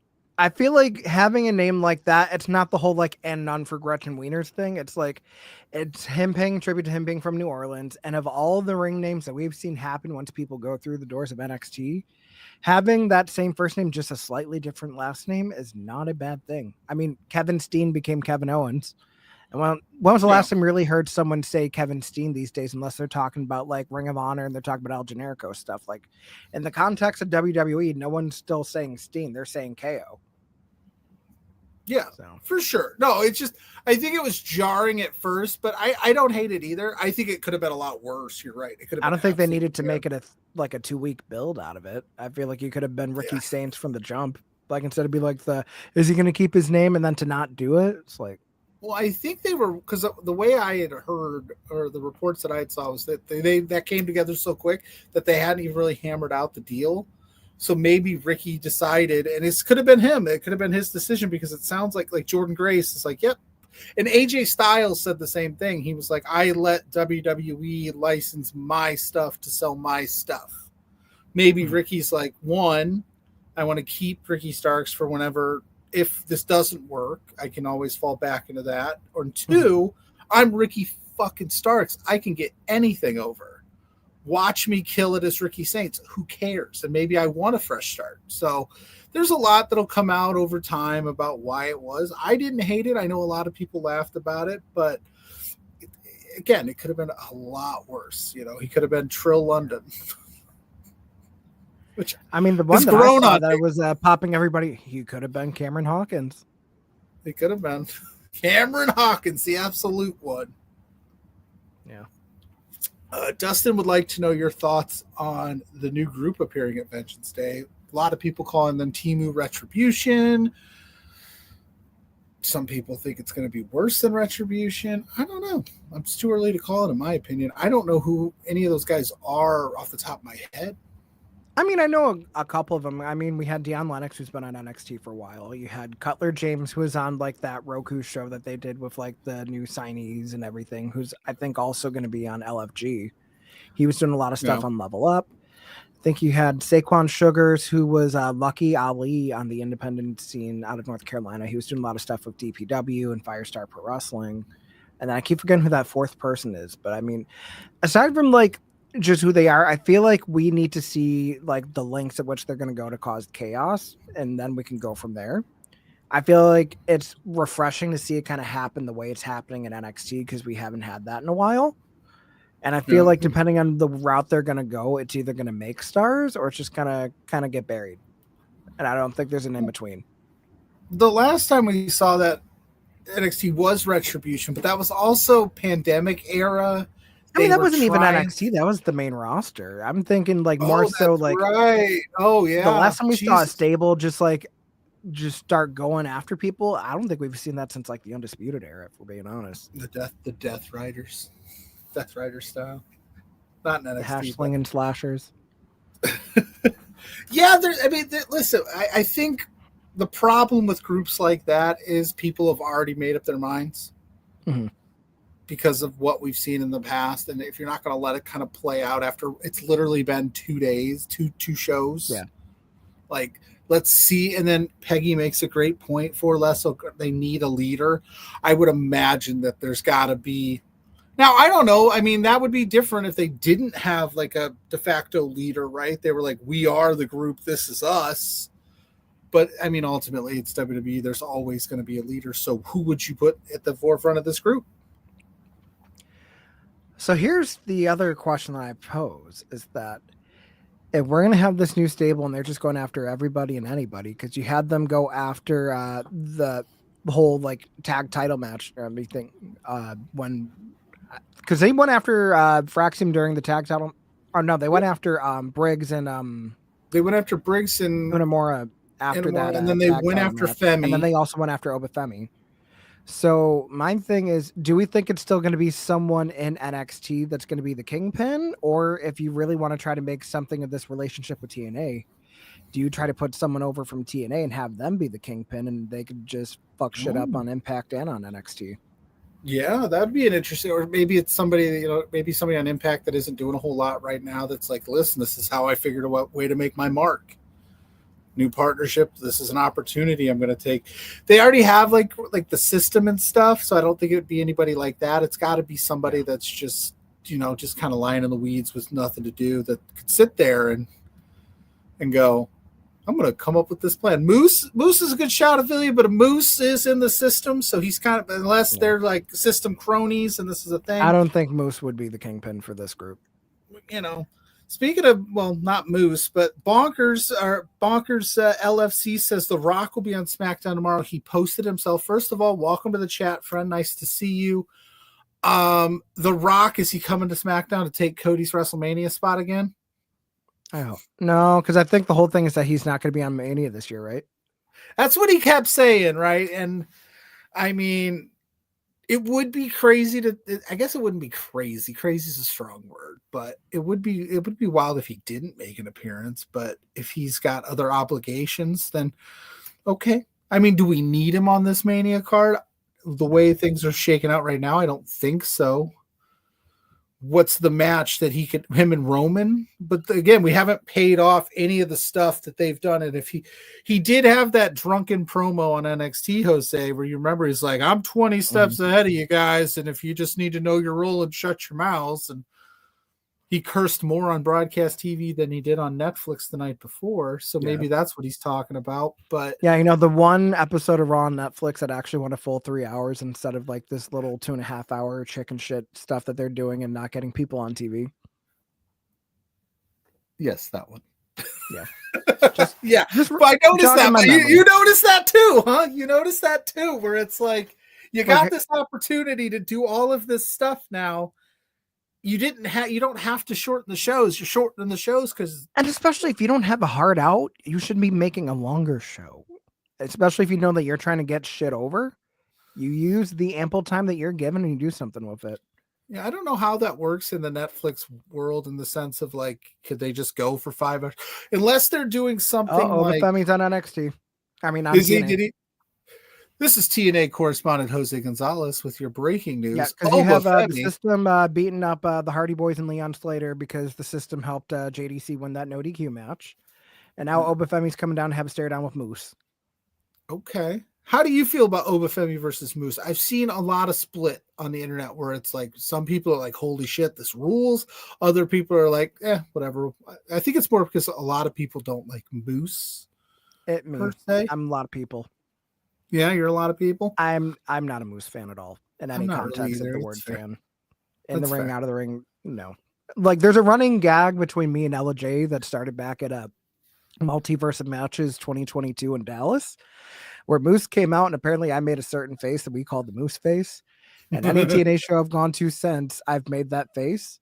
I made that face on Tuesday night when he came out looking like a fucking puffer fish with that camera shot. And then, yeah. So I was like, bro, that can't be the face that you decide to drop here. Of all the people to make it on NXT from TNA, I did not have Moose on that short list. I didn't either. And when he came out I was like, okay, like two big dudes are going to go at, that'll be an interesting match. But like, I don't know. I just was like, Moose, okay. I guess. And that also shows the lack of like depth in the men's division in NXT right now because there's really no one to feed Obafemi ready to roll. They got to build some guys up a little bit because we've already seen a few things. But yeah, Moose is in the house. I wonder who else got showed up because we got about a half hour. I mean, left. the Hardy Boys versus No Quarter Catch Crew this Tuesday in NXT. So the Hardys making their first ever NXT appearance. Yeah, as TNA tag champions, which is crazy to think about. Which is wild to think about in the sense too that like that's not even that match is going to be cool because I like the no quarter catch crew. Mm-hmm. I like Tavion Heights. No, Miles and Tavion are actually gotten really good. Really good. But that's not the match we all want. We all want Fraxium, baby. I mean, this is going to be a good stepping stone. And then here's going to be the thing is I'm sure they're going to have a case where Fraxium challenges for the TNA titles and they lose. Then you have the Hardys challenge for the NXT titles and they lose. At one point, do you go double or nothing and you put both sets of titles on the line? And then we finally see for the first time with this whole relationship going on that the opposite company is holding the other's gold. Yeah. We kind of talked a little bit at the top. I do need to see that. I would like to see I was a huge proponent of Jordan Grace beating Roxanne and taking. I thought it would have made a huge statement. It was also somebody that we already knew that you were in talks with as well. Mm-hmm. So we already knew that Jordan was on her way. So you make that move, you take it over to TNA, even if it's for a few weeks, and you just make it go, okay, this partnership is a big deal. Oh my God, things can happen. So they need to do that. The tag titles is an easy way to do that. Honestly, easy. I think there's an easier way to do that. And it's the Knockouts tag titles, because right now the Knockouts division's on a drought with tag teams. Because I don't think By Elegance is going to take the titles off of Spitfire. I think if you're not going to have Lash and Jakara go up to the main roster because you're still waiting for Noam Dar to get cleared and actually fully reunite Metaphor, they would be the perfect people to be like the launching point of this relationship. Them having a run with the Knockouts tag titles, especially after them having that banger of a match with Naomi and Bianca in Atlanta. And then on top of that, even before that, when they were in Saudi for that fatal 4-way tag, they're ready for gold, and they're clearly not going to reinstate the NXT women's tag titles anytime soon. Yeah. What a can you imagine, you have Lash and Jakara go after that title, you have Zari and Sol Ruka go after those titles. You could actually get a lot more women on TV again. You could have Fatal Influence go after those tag titles, even if it's still going to be like a trio, or if it's going to be maybe one of them breaks off and the other two stay in NXT, which could theoretically happen. I don't know. But That could strengthen that division overall. Just have bounce between the shows, which was what you should have done with the tag titles that you have in WWE. But why not do it with the TNA Knockouts titles? I agree. and especially if you're going to have like so many women on NXT on a weekly basis period, I feel like getting the tag titles over there, because we've seen the Knockouts champion show up multiple times. We saw Jordan do it in the past. We've seen Masha show up. It's clear that they're setting up something for her and Cora Jade, whether it's going to happen at like a TNA show or if it's going to happen at an NXT show, we still don't know. But I don't think that a singles championship is going to change hands quite yet. So like, I don't think that Lexus King is going to win the X Division Championship this coming Tuesday. I can tell you that right now. Wouldn't that be wild? Wouldn't that be wild if he did? Him and his painted on face.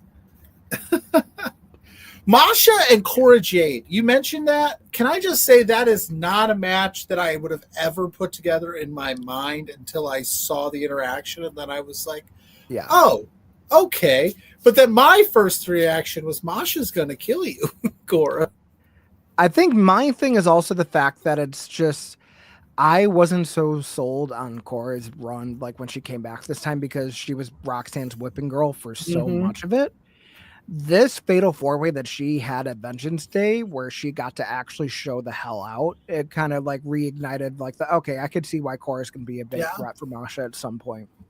Especially now that you're going to have Roxanne fade away from NXT.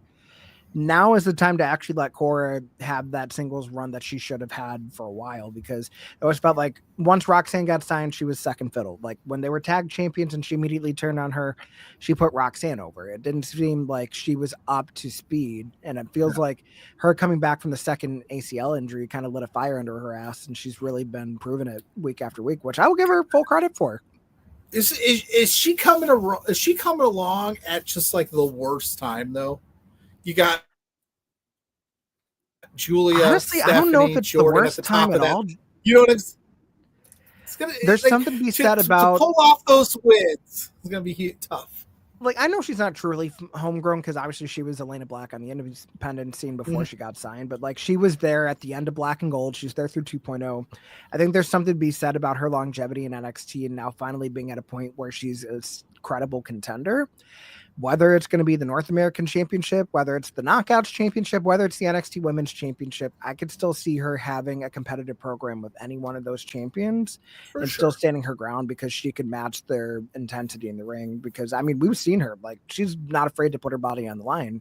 We all remember that. She showed out in that 4-way. I thought she was one of the bright spots of that thing. So, and she had really good like moments like, oh shit, Cora might actually win this here and like shock the world. Especially because it's a moment where Julie is not involved in the finish too, which is always the risk you take in a fatal 4-way. If you're being realistic, you want to make like a stunt booking decision. That's Cora pinning Roxanne to become the women's champion when Julia was the one holding the title. That could have made a huge moment. It would have made the stare down with Jordan Grace even crazier afterward. I mean, there's options, which is not something I would normally say for Cora Jade in the past. But we got Scott saying TNA's using his ALL dial-up to run the show. Are you having issues? I'm not streaming it just because I can't do. I think I saw a buffer a couple times. The only issue I have right now is that Tessa Blanchard's on the screen. That's fair. We don't. She's on mute. Thank God. Santino's coming out. I'm sure she's trying to bury everybody. And just talk a prime about example of someone did not need to get signed again. TNA. Yeah, that was a Stand and Deliver. It's going to have its loaded card this year. Yeah, I think Stand and Deliver with the TNA influence. I think you're really going to see. Well, TNA also has that live show they're doing after Impact on the Thursday before Mania. So, if anything, kind of treated like a 2-part event, almost like WrestleMania itself. Yeah, which last year a lot of people said the Stand and Deliver was the highlight of the weekend. That was my first ever NXT show, and top to bottom. It showed out. So, this year they're going to bring it. You said Jordan Grace. She took a look at the North American champion and the NXT Women's Champion. She looked at both of them at the end Tuesday night. Which one do you think she's going after first? Honestly, I think she goes after Julia first. I think for the North American title, it's probably going to be Zarya. Yeah, you think so? I think Zarya versus Stephanie could really sell me, especially if like she's still trying to go about things her way. Oh God, it looks like they're setting up Tessa versus Masha. If they're gonna have things going up like her way, I feel like her like kind of turning on Soul because like she doesn't want to be tied down to a tag team, especially if there's not really anything to fight for in said tag division currently. Yeah. Have her go balls to the wall, like have like the crazy powerhouse chick from Australia go against the super like sexy like lucha libre Chilean girl. Like that's a match that you could do at Stand and Deliver easily that everybody would be into. And then you also have like the X factor of Jordan Grace kind of doing a Julie thing, fresh new signee, super over. Is she gonna like work her way into this championship right away? Or is it kind of just like she takes her bow at Stand and Deliver? She was only in NXT for a good time, not a long time. She goes straight to the main roster. Yeah, could do that. Which I can totally see happen. And I so can you got no faith in Carmen Petrovic winning? She's the number one contender for the North American Championship. With how much stuff they have going on in the mid-card scene, it wouldn't surprise me if Carmen gets taken out before the match. Or, I mean, it's going to be a good match regardless, but you don't have Stephanie Vaquer lose her first defense. No. Of all the champions to lose on their first defense, I would not have put Stephanie Vaquer in that list, especially considering the fact that the whole thing with Stephanie getting signed was that she had that banger of a match with Mercedes at Forbidden Door. They swoop her up. She just abandoned CMLL entirely, abandons New Japan entirely. And then you go from there. That still is like that crazy, like what happened there that she, like Tony Khan just didn't give her the graphic on the spot. Like what was the holdup? Or maybe that was Vaquer's move the whole time, right? Like we always put it on the promotion, like why didn't you lock said person down? Why didn't you do this? Why didn't you do that? It could have been like this is what she was like, here, I'm gonna get some exposure here and I'm gonna leverage this into something else. Mm-hmm. Which I mean, honestly, that's the way to do it. She took her ball and she ran with it. Oh, for sure. Like I never knock talent for getting that bag and doing what they think is best for their careers. And also, I trust Shawn Michaels a hell of a lot more than Tony Khan to book a women's division. I mean, that is true. He needs help for sure. I know, and I like AEW. I watch it weekly. I'm a fan. There have been improvements, but there's still a lot that needs to be done. There's a lot of good there that I think people do not give them credit for because of just preconceived notions or history or things that aren't going well. It's easier for people to hop on that. But yeah, he needs to give that some of that workload and that pen to somebody. Work closely with them if you have to. But you got to delegate some of that because like, you're trying to book that Collision, Ring of Honor, and you're seeing like. I would argue that he's not trying to book Ring of Honor. Well, I'm trying to be nice here, Jose. We're a family show, and that's from someone that was media at the press conference for Supercard of Honor last year. That's just until Athena is on the main AEW roster and Billy Starks is the world champion, I don't think they have much going on with Ring of Honor as far as like long-term booking, let alone the fact that Jericho's the world champion. You're a perfect person to ask this question to. I haven't even put this out on the internet yet. I literally thought about it this morning. Now we all agree Athena is fantastic. She's amazing. Is the reason that she is the 800, she just surpassed 800 days as ROH Women's Champion. Is it more to do with how amazing she is or the lack of depth in Ring of Honor? I think it's a combo of three things. She is truly that good. Undisputed. For sure. I agree 100% with that. They also know that once Athena leaves, it's going to affect how many people are subscribed to Honor Club. So they're trying to keep their subscriptions afloat, even though Billy Starks is great, Red Velvet is great. They're trying to keep what gets people to log in and watch their show every Thursday, which is at this point really just Athena. They're trying to keep those numbers up as long as they can to make it sustainable.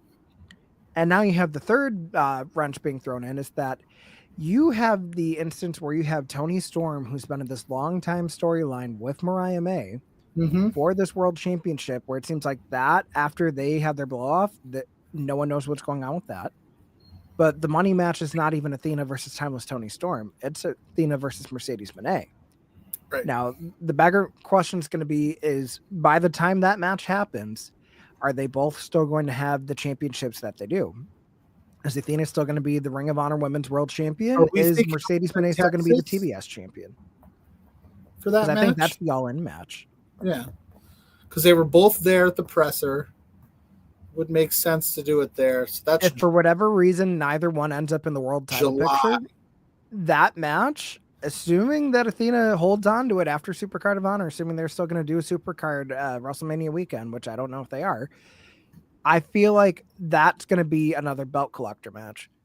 So it's either Athena's going to hold AEW Gold and Ring of Honor Gold until she drops the world title in Ring of Honor, or you can finally say that Mercedes won a world championship since going to AEW, and she's the one that ends Athena's reign there, and then Athena goes all the way up to the AEW Women's World title. And wins it right away. Yeah, I feel like that's more believable to me, as you have Mercedes do her stuff with Ring of Honor. Think about a lot of the stuff that Mercedes has done with her run outside of WWE. She's gone the Eddie Guerrero route. She went to Japan. She did the Tiger Mask stuff. She is yet to go to Ring of Honor, where Eddie Guerrero was on the first episode of Ring of Honor. That'd be a good show. She's got Momo coming up. Momo Watanabe. I'm always going to butcher that, but Momo Watanabe. I mean, the other issue I yeah. have with that is that they build that whole 4-way at Wrestle Dynasty. The winner gets a world championship match. She's going after the TBS title. That's a television title.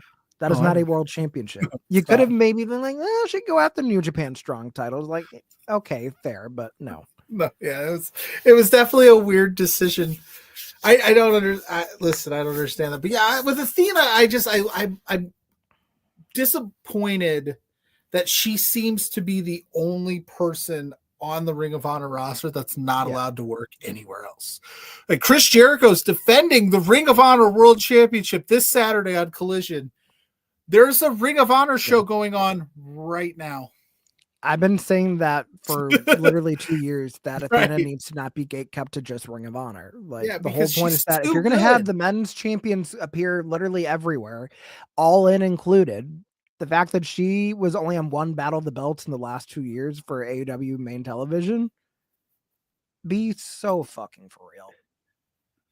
You have this like bona fide star just on your roster, and you're just like, you've got to stay here because we've got to sell subscriptions for Ring of Honor. Quite literally a dream match machine. Yes.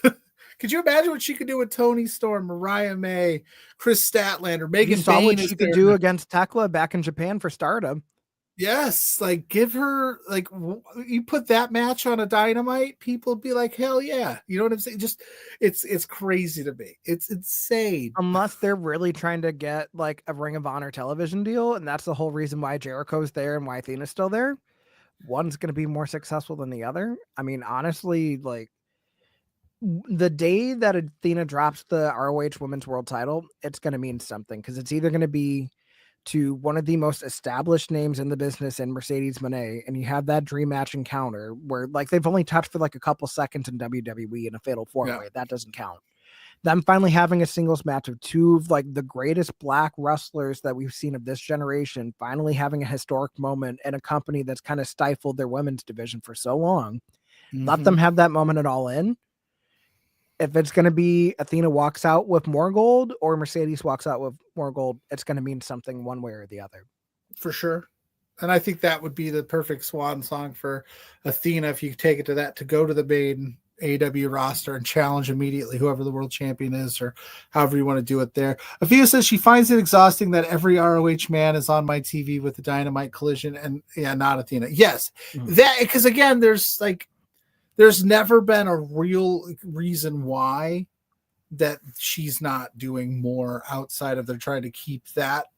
But that seems she's the only person, so it's super weird. And everybody else is always in flux there. Because again, if you're going to do that, that's great, but make it a hard and fast. Like, this is our ROH roster. This is who we want you to come see. Yeah, maybe they do a special here and there on Collision or Dynamite, but they're on ROH on Thursday nights to $9 you can get. Instead, they're just like, Billy Starks should win it. I think I love Billy Starks, but I don't know if that's the moment that they want. You know what I mean? Like that they're looking for, like they want it to be a huge, huge deal. Billy also should have won it at the Hammerstein, if we're being honest. Oh, for sure. For sure. I thought she was going to win it there too. I mean, we thought that she was going to win it the first time they main evented Final Battle, let alone the second time. Yeah. Yeah. I don't know. Tony Khan has a history of like not pulling the trigger on the first one. Then he does pull the trigger on the second one after he should have done it the first time. With Billy, it's like, all right, man, how many more times are we going to do this before we just go? And then on top of that too, you got to stop taping Ring of Honor in between Dynamite and Collision. They need like their own separate shows again. Because it felt like the second they finished up their time at Universal, they've been on the back burner as far as like having crowds that actually are invested in Ring of Honor because they have more time to get invested with Ring of Honor instead of being depleted from being on live TV or taping the main show. That they're just kind of either fizzling like in and out of the arena or they just genuinely don't know what the fuck is going on.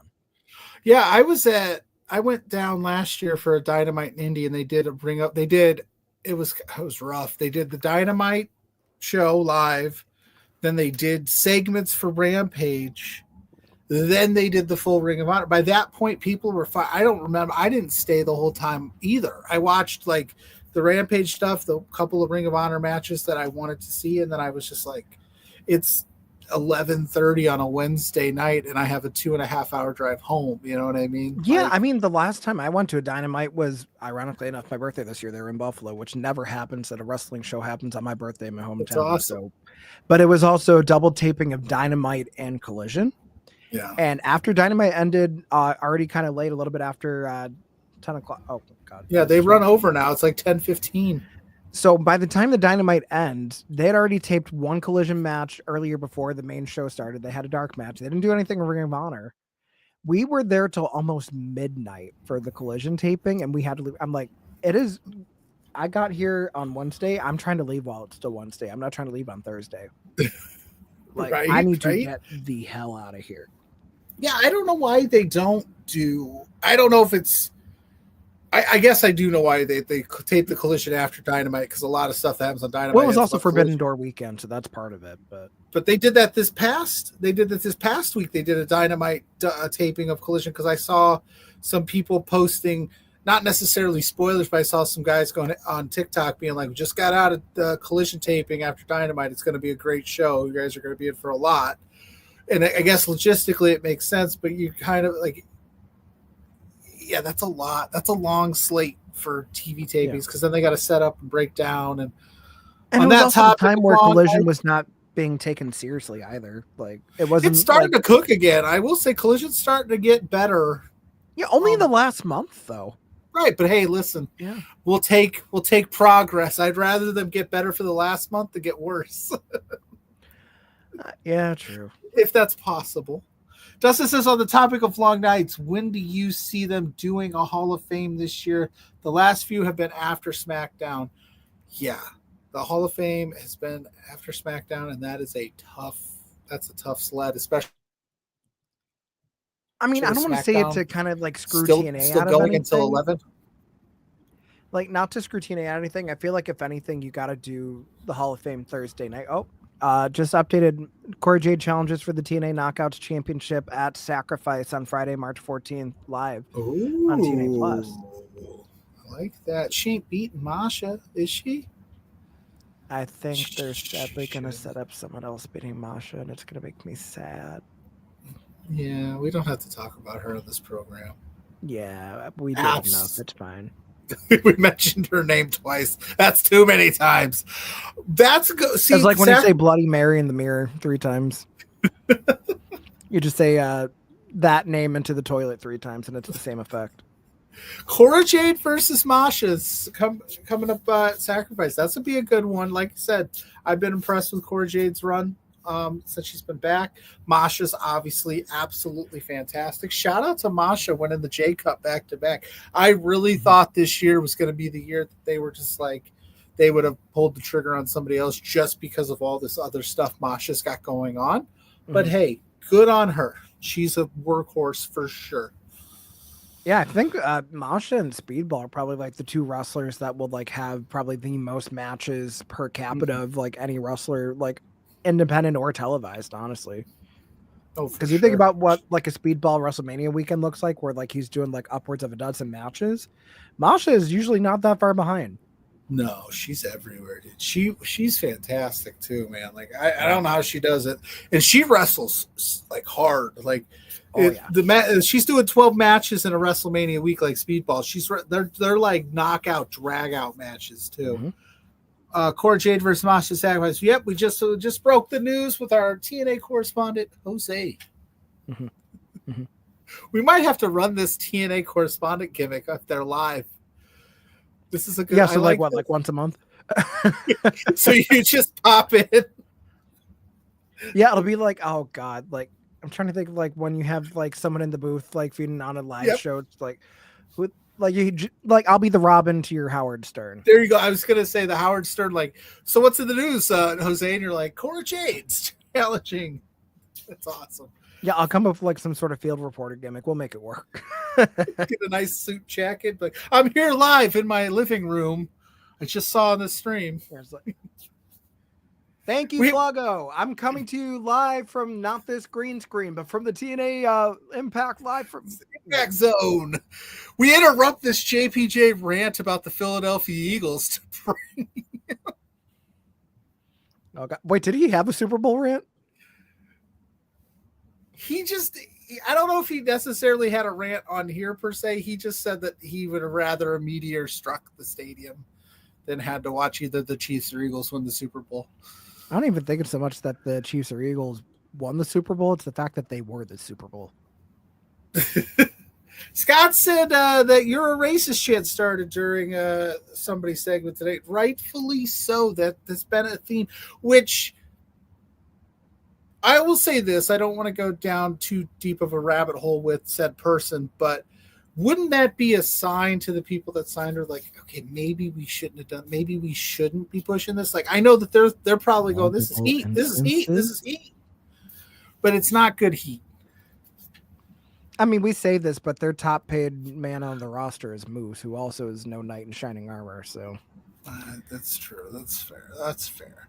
I will say that I will give the IWC during the morning show. Oh God, I got to go back and go through the Firmly VODs then. Hey, he had one during the. Oh, he did. Okay, maybe he did during the. I don't remember. Maybe I mean, JPJ's not one to mince words about the National Football League. So no. So that's what I'm saying. We'll interrupt his hot takes for TNA Live Impact updates with Jose. But yeah, with the. I do gotta commend the IWC to at least they're standing on business, and they're telling whether they're listening or not, we don't want this, and they're doing that a lot lately, and it's been great to see. Like, we're all collectively like, we don't want this. You keep putting it on the screen. Eventually, hopefully, it fizzle out.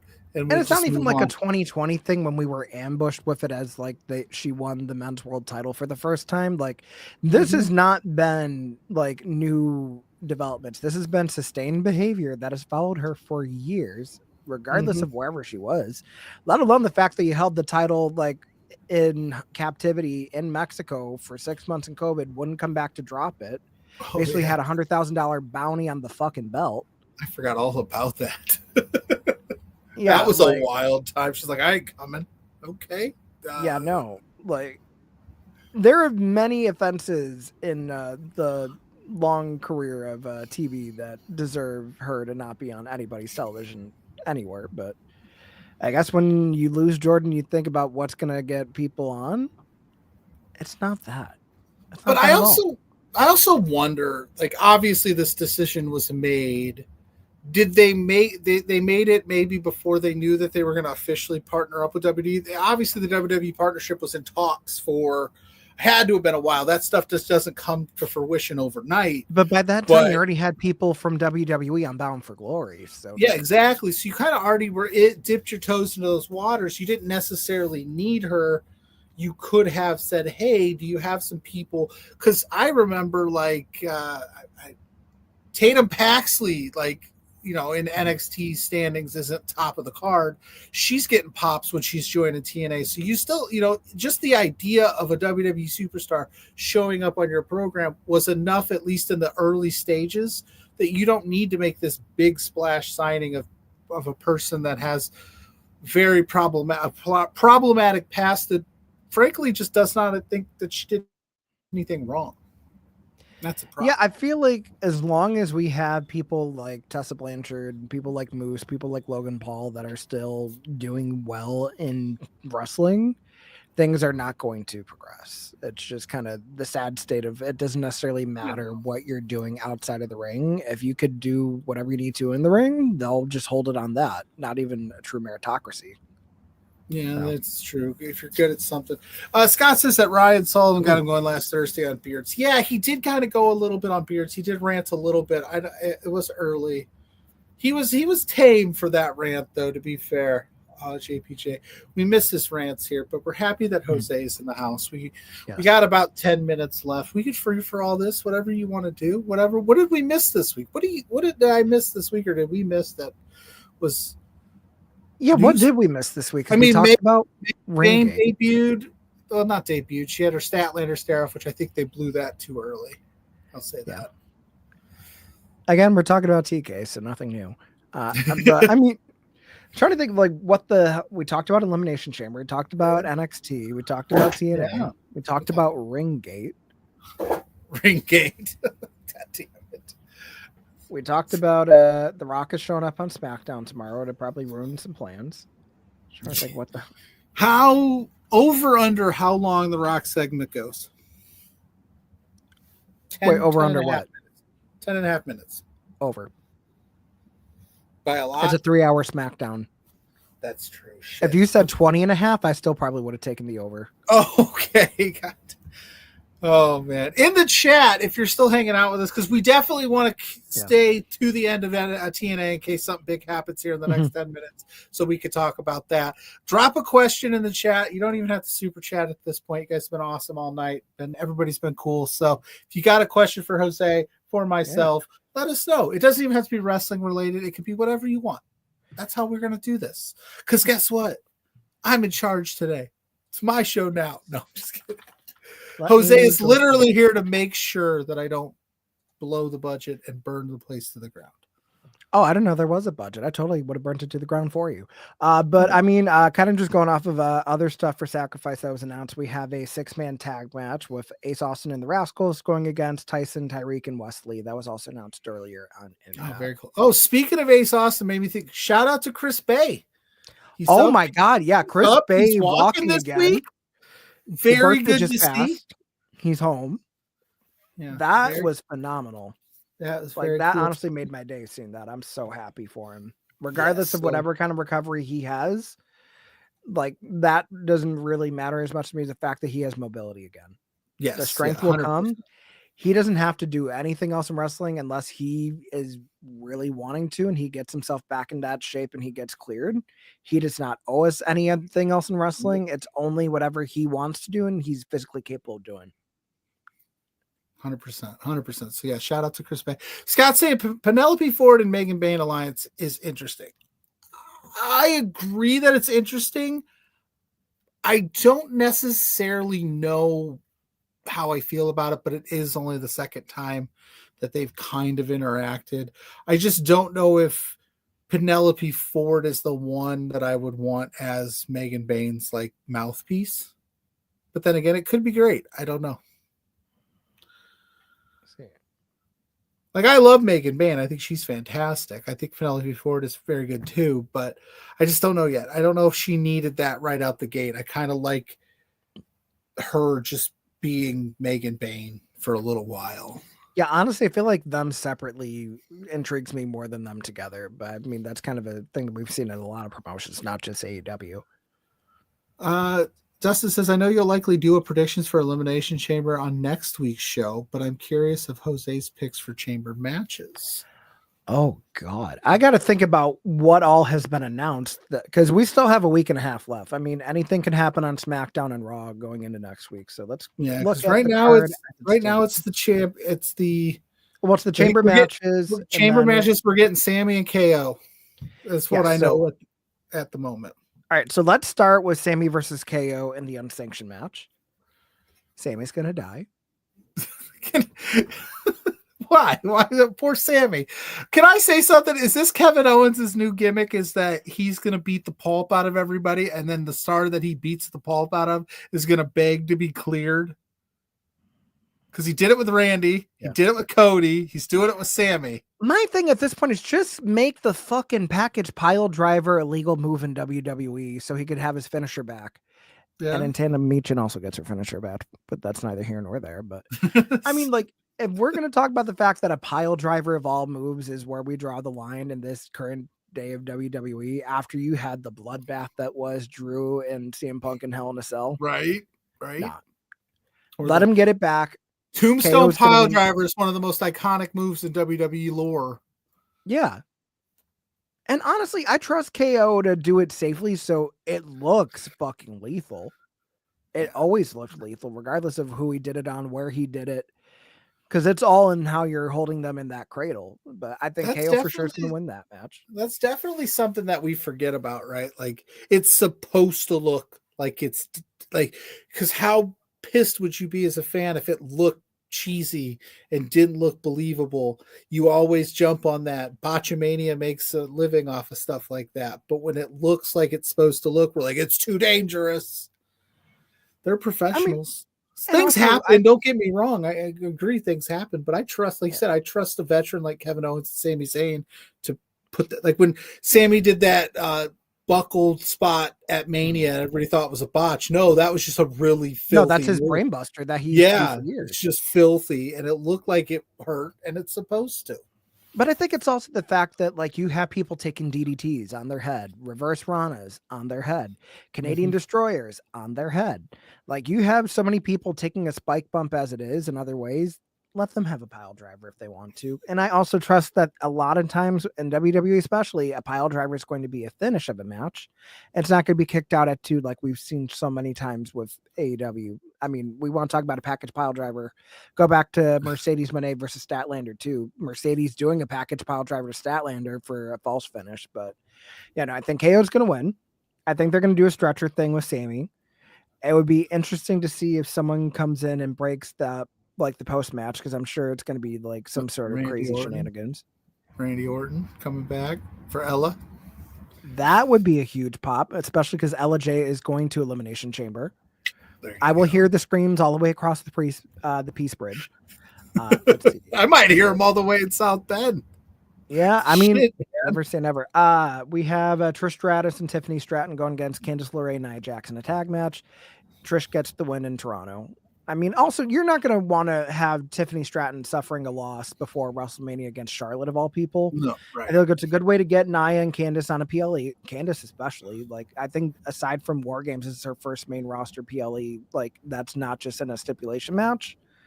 Like, this is actually like a storyline kind of thing going on. Dustin wants to know, does that lead Trish into something at Mania if she gets the win here?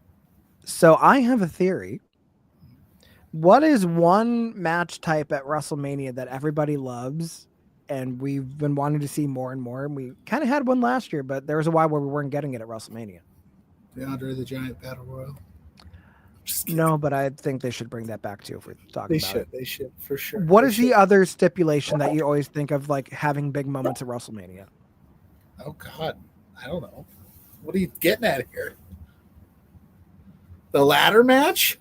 The Money in the Bank? A ladder match for the Women's U.S. Championship. I want Chelsea Green versus Michin versus Piper Niven versus Trish Stratus versus B-Fab, if we're going to keep it to kind of like who's involved with stuff. Okay. Versus Nikki Bella. Ooh, yeah. Nikki Bella hasn't done anything yet. She's back in the fold. But no, Scott, we don't want that. Nobody wants that. Well, I think it's also the fact that you had Chelsea going on the record so many times saying she wants to have some diva interactions. You have the biggest diva of the golden era. Again, the biggest diva of the Divas Revolution. I mean, you have the money's right there. Yeah. Plus, you have her current foils right now. And maybe you swap out B-Fab for someone like a Candice LeRae or an Alexa.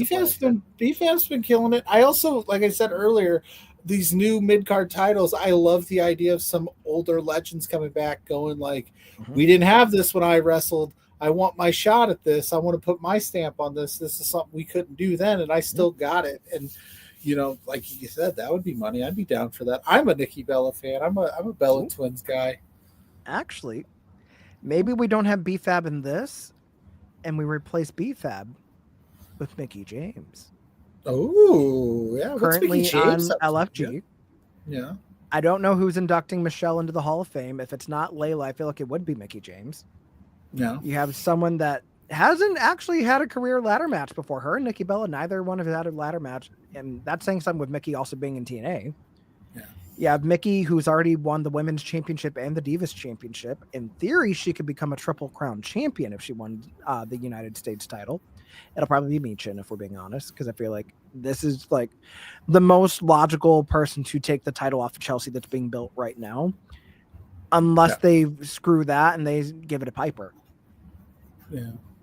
Piper needs to just wear security gear. Like, what's the word I'm looking for the Secret president? Service?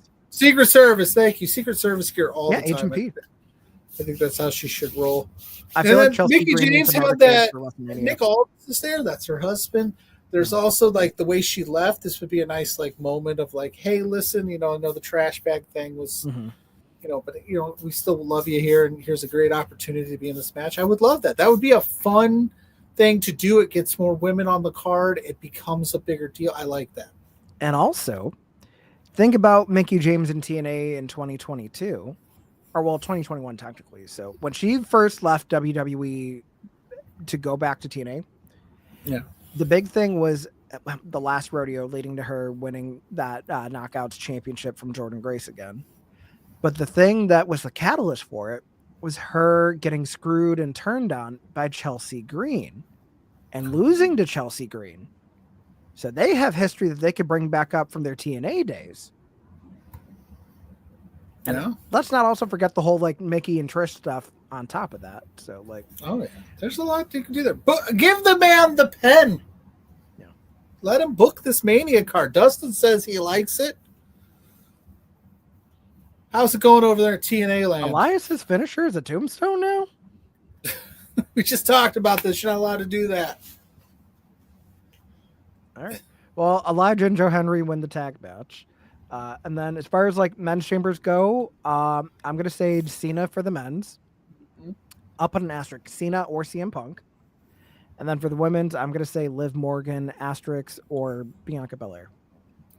To be determined by the women's tag team championship match this coming Monday. And I'm sure we'll get like tomorrow night SmackDown. I'm sure we'll get one more match maybe thrown on there.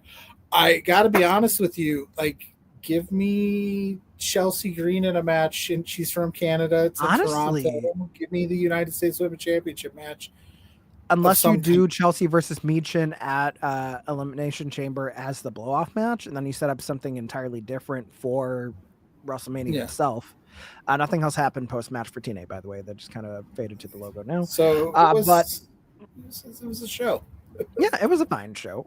But I would say have Michin versus Chelsea Green for the U.S. title in Toronto for Elimination Chamber. If Michin wins, that's great. If Michin loses, then you either set up Chelsea for a big WrestleMania match with the title, and you could still kind of do that. Maybe you have Michin and BFAB focus on the tag team championship because we need more tag teams. They've been tight for a few months now. And you've got 6 weeks till Mania after March 1st. It's not till the end of April, so you got time to build something there. And I mean, I'm just thinking of things that would logically like make sense to have that match for the crowd would be into. So there's some wood to chop there for the Elimination Chamber, because I think chamber matches and then the Sami KO, you still need at least one, possibly two matches, because chamber matches don't last as long as Rumble matches. They still take about 45 minutes or so. Yeah, I think typically they're at least a half hour long. Minimum. So if you got two of those, that's an hour and a half. We'll say right there with the entrances. God, it's probably like 2.5 hours. But because I don't think Sami and KO are going to have like a Broadway by any means. No, I don't think so. I think it'll be, if anything, like you said, I think it'll be one of these things where they'll give it some time, but I think it's going to be quick. And I think you said it's going to be like a stretcher moment. It's going to be, and there's just going to be, and then they're going to, Sammy's going to be begging to have him at WrestleMania in some kind of stipulation match for sure. Yeah, no, I would say this is the PLE. I think you put the women's U.S. title on it for sure. Because the men's U.S. title picture is looking kind of murky right now, and that's not really anything of fault for Shinsuke Nakamura. It's just they have not emphasized that championship in a long time. We kind of saw how lackluster the WWE tag title match went at the Royal Rumble. I think that's something you keep building on SmackDown and let it simmer into WrestleMania for that. On the Raw side of things, you don't really have new challengers yet for the War Raiders, which is kind of to be determined. Probably going to be New Day at this rate. And then the same thing they're building them back up. And Braun, it's like, I don't think Braun needs to be on this one because, I mean, he's been on Saturday Night's Main Event. He's been on TV pretty regularly. I don't think he needs a PLE spotlight more. And the problem with Lyra is just they don't have anything that's been built up to qualify for a PLE. I think now Dakota just got announced as number one contender on Monday. Yeah, and the match is going to be this Monday. So I feel like if anything, Michin versus Chelsea at Elimination Chamber makes the most sense to me. And we're getting Io and Rhea the Monday after Chamber, which I'm going to. That's Raw. Yeah, there you go. So that's already kind of set in stone there. So it's like it makes. I think it's just got to get Chelsea on the card. I think that's your move. And then if you want to do one other match to make it an even, like not an even 5, but a crisp 5 match card, like I'm okay with that. Well, Jose, it's been 2 hours. It's been a little over 2 hours. We have talked about literally everything. I can't thank you enough for filling in today. You know you were always welcome on Beards, regardless if anybody's on vacation or not. You are one of the best. So do the thing where you tell everybody where they can find you, what you got going on, what you got coming up. Plug that stuff. Yeah. So, I mean, lately these days, you could catch me Saturdays at our local establishment, 3 p.m. Eastern, 12 p.m. Pacific. It is myself and Auntie Collins for a non-wrestling podcast. Believe it or not, we have other interests besides wrestling. You catch us on the Mother Tuckin' Post show, talking RuPaul's Drag Race of all things. So if you are interested in hearing our takes about drag and just like a competition reality show that has nothing to do with wrestling, but we still somehow find wrestling references to weasel our way into, come hang out. It's a good time. Otherwise, you can catch me, Jose in the Air, on Twitch, on YouTube, on all social media. I keep it easy. So my most recent episode of My Guest at This Time, which is my podcast, had Chris Riddle doing a great interview with a longtime friend of mine from back in the Diva Dirt days, to him coming back to independent wrestling for commentary, to his struggle with kidney disease, and just kind of going through all of that and just how much he's been involved with wrestling at still such a young age at 31. I think, well, more than half his life, honestly. But yeah, Jose in the Air everywhere. It's always good to be on a Beard product. It's always good to be on LWCA. PLuggo, thank you for inviting me. I hope that I will be back again in the near future with both Beards. Yeah, I mean, sometimes it's just not the same without JPJ. Let's be honest. I'm not mean enough. I'm not Bostonian. I'm nasal. I say the letter R. So, I mean, you know. Taking shots, he ain't even here. That's true, though. But the best thing about JPJ is when you call him out for that, he adamantly disagrees with you, but everyone else is like, no, dude. And that's coming from people that have been in the car with JPJ in shitty Cleveland traffic. The Bostonian comes out. Yeah, because I am from the Midwest, man. I get there when I get there, bro. I don't rush to do anything really. I just so yeah, he's 100% missed. You are always welcome back, my friend. Anytime. Well, let me think here. Real quick before, because I don't know what's going on this weekend, is my daughter's birthday. So shout out to my daughter. She'll be 15. I love you, honey. Can't wait to celebrate this weekend. I got to shout you out on the show. She's going to hate that if she sees this. I might clip it and send it to her and she'll be embarrassed, but that's perfectly fine.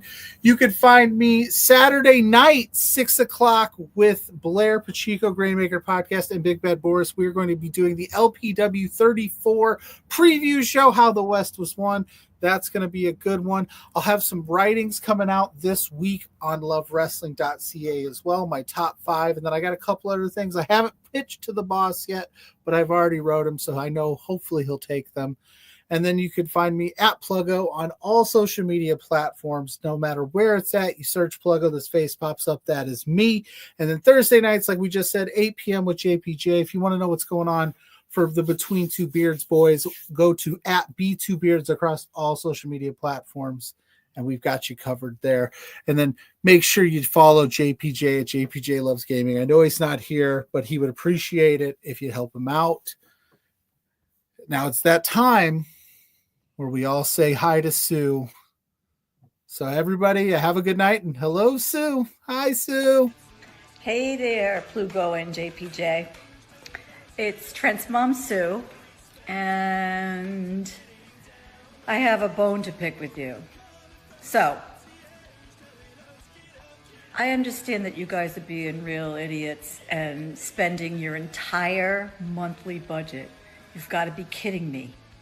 This is not the way to be when you're trying to run a business. Your boss, Spencer, is really pissed off at you.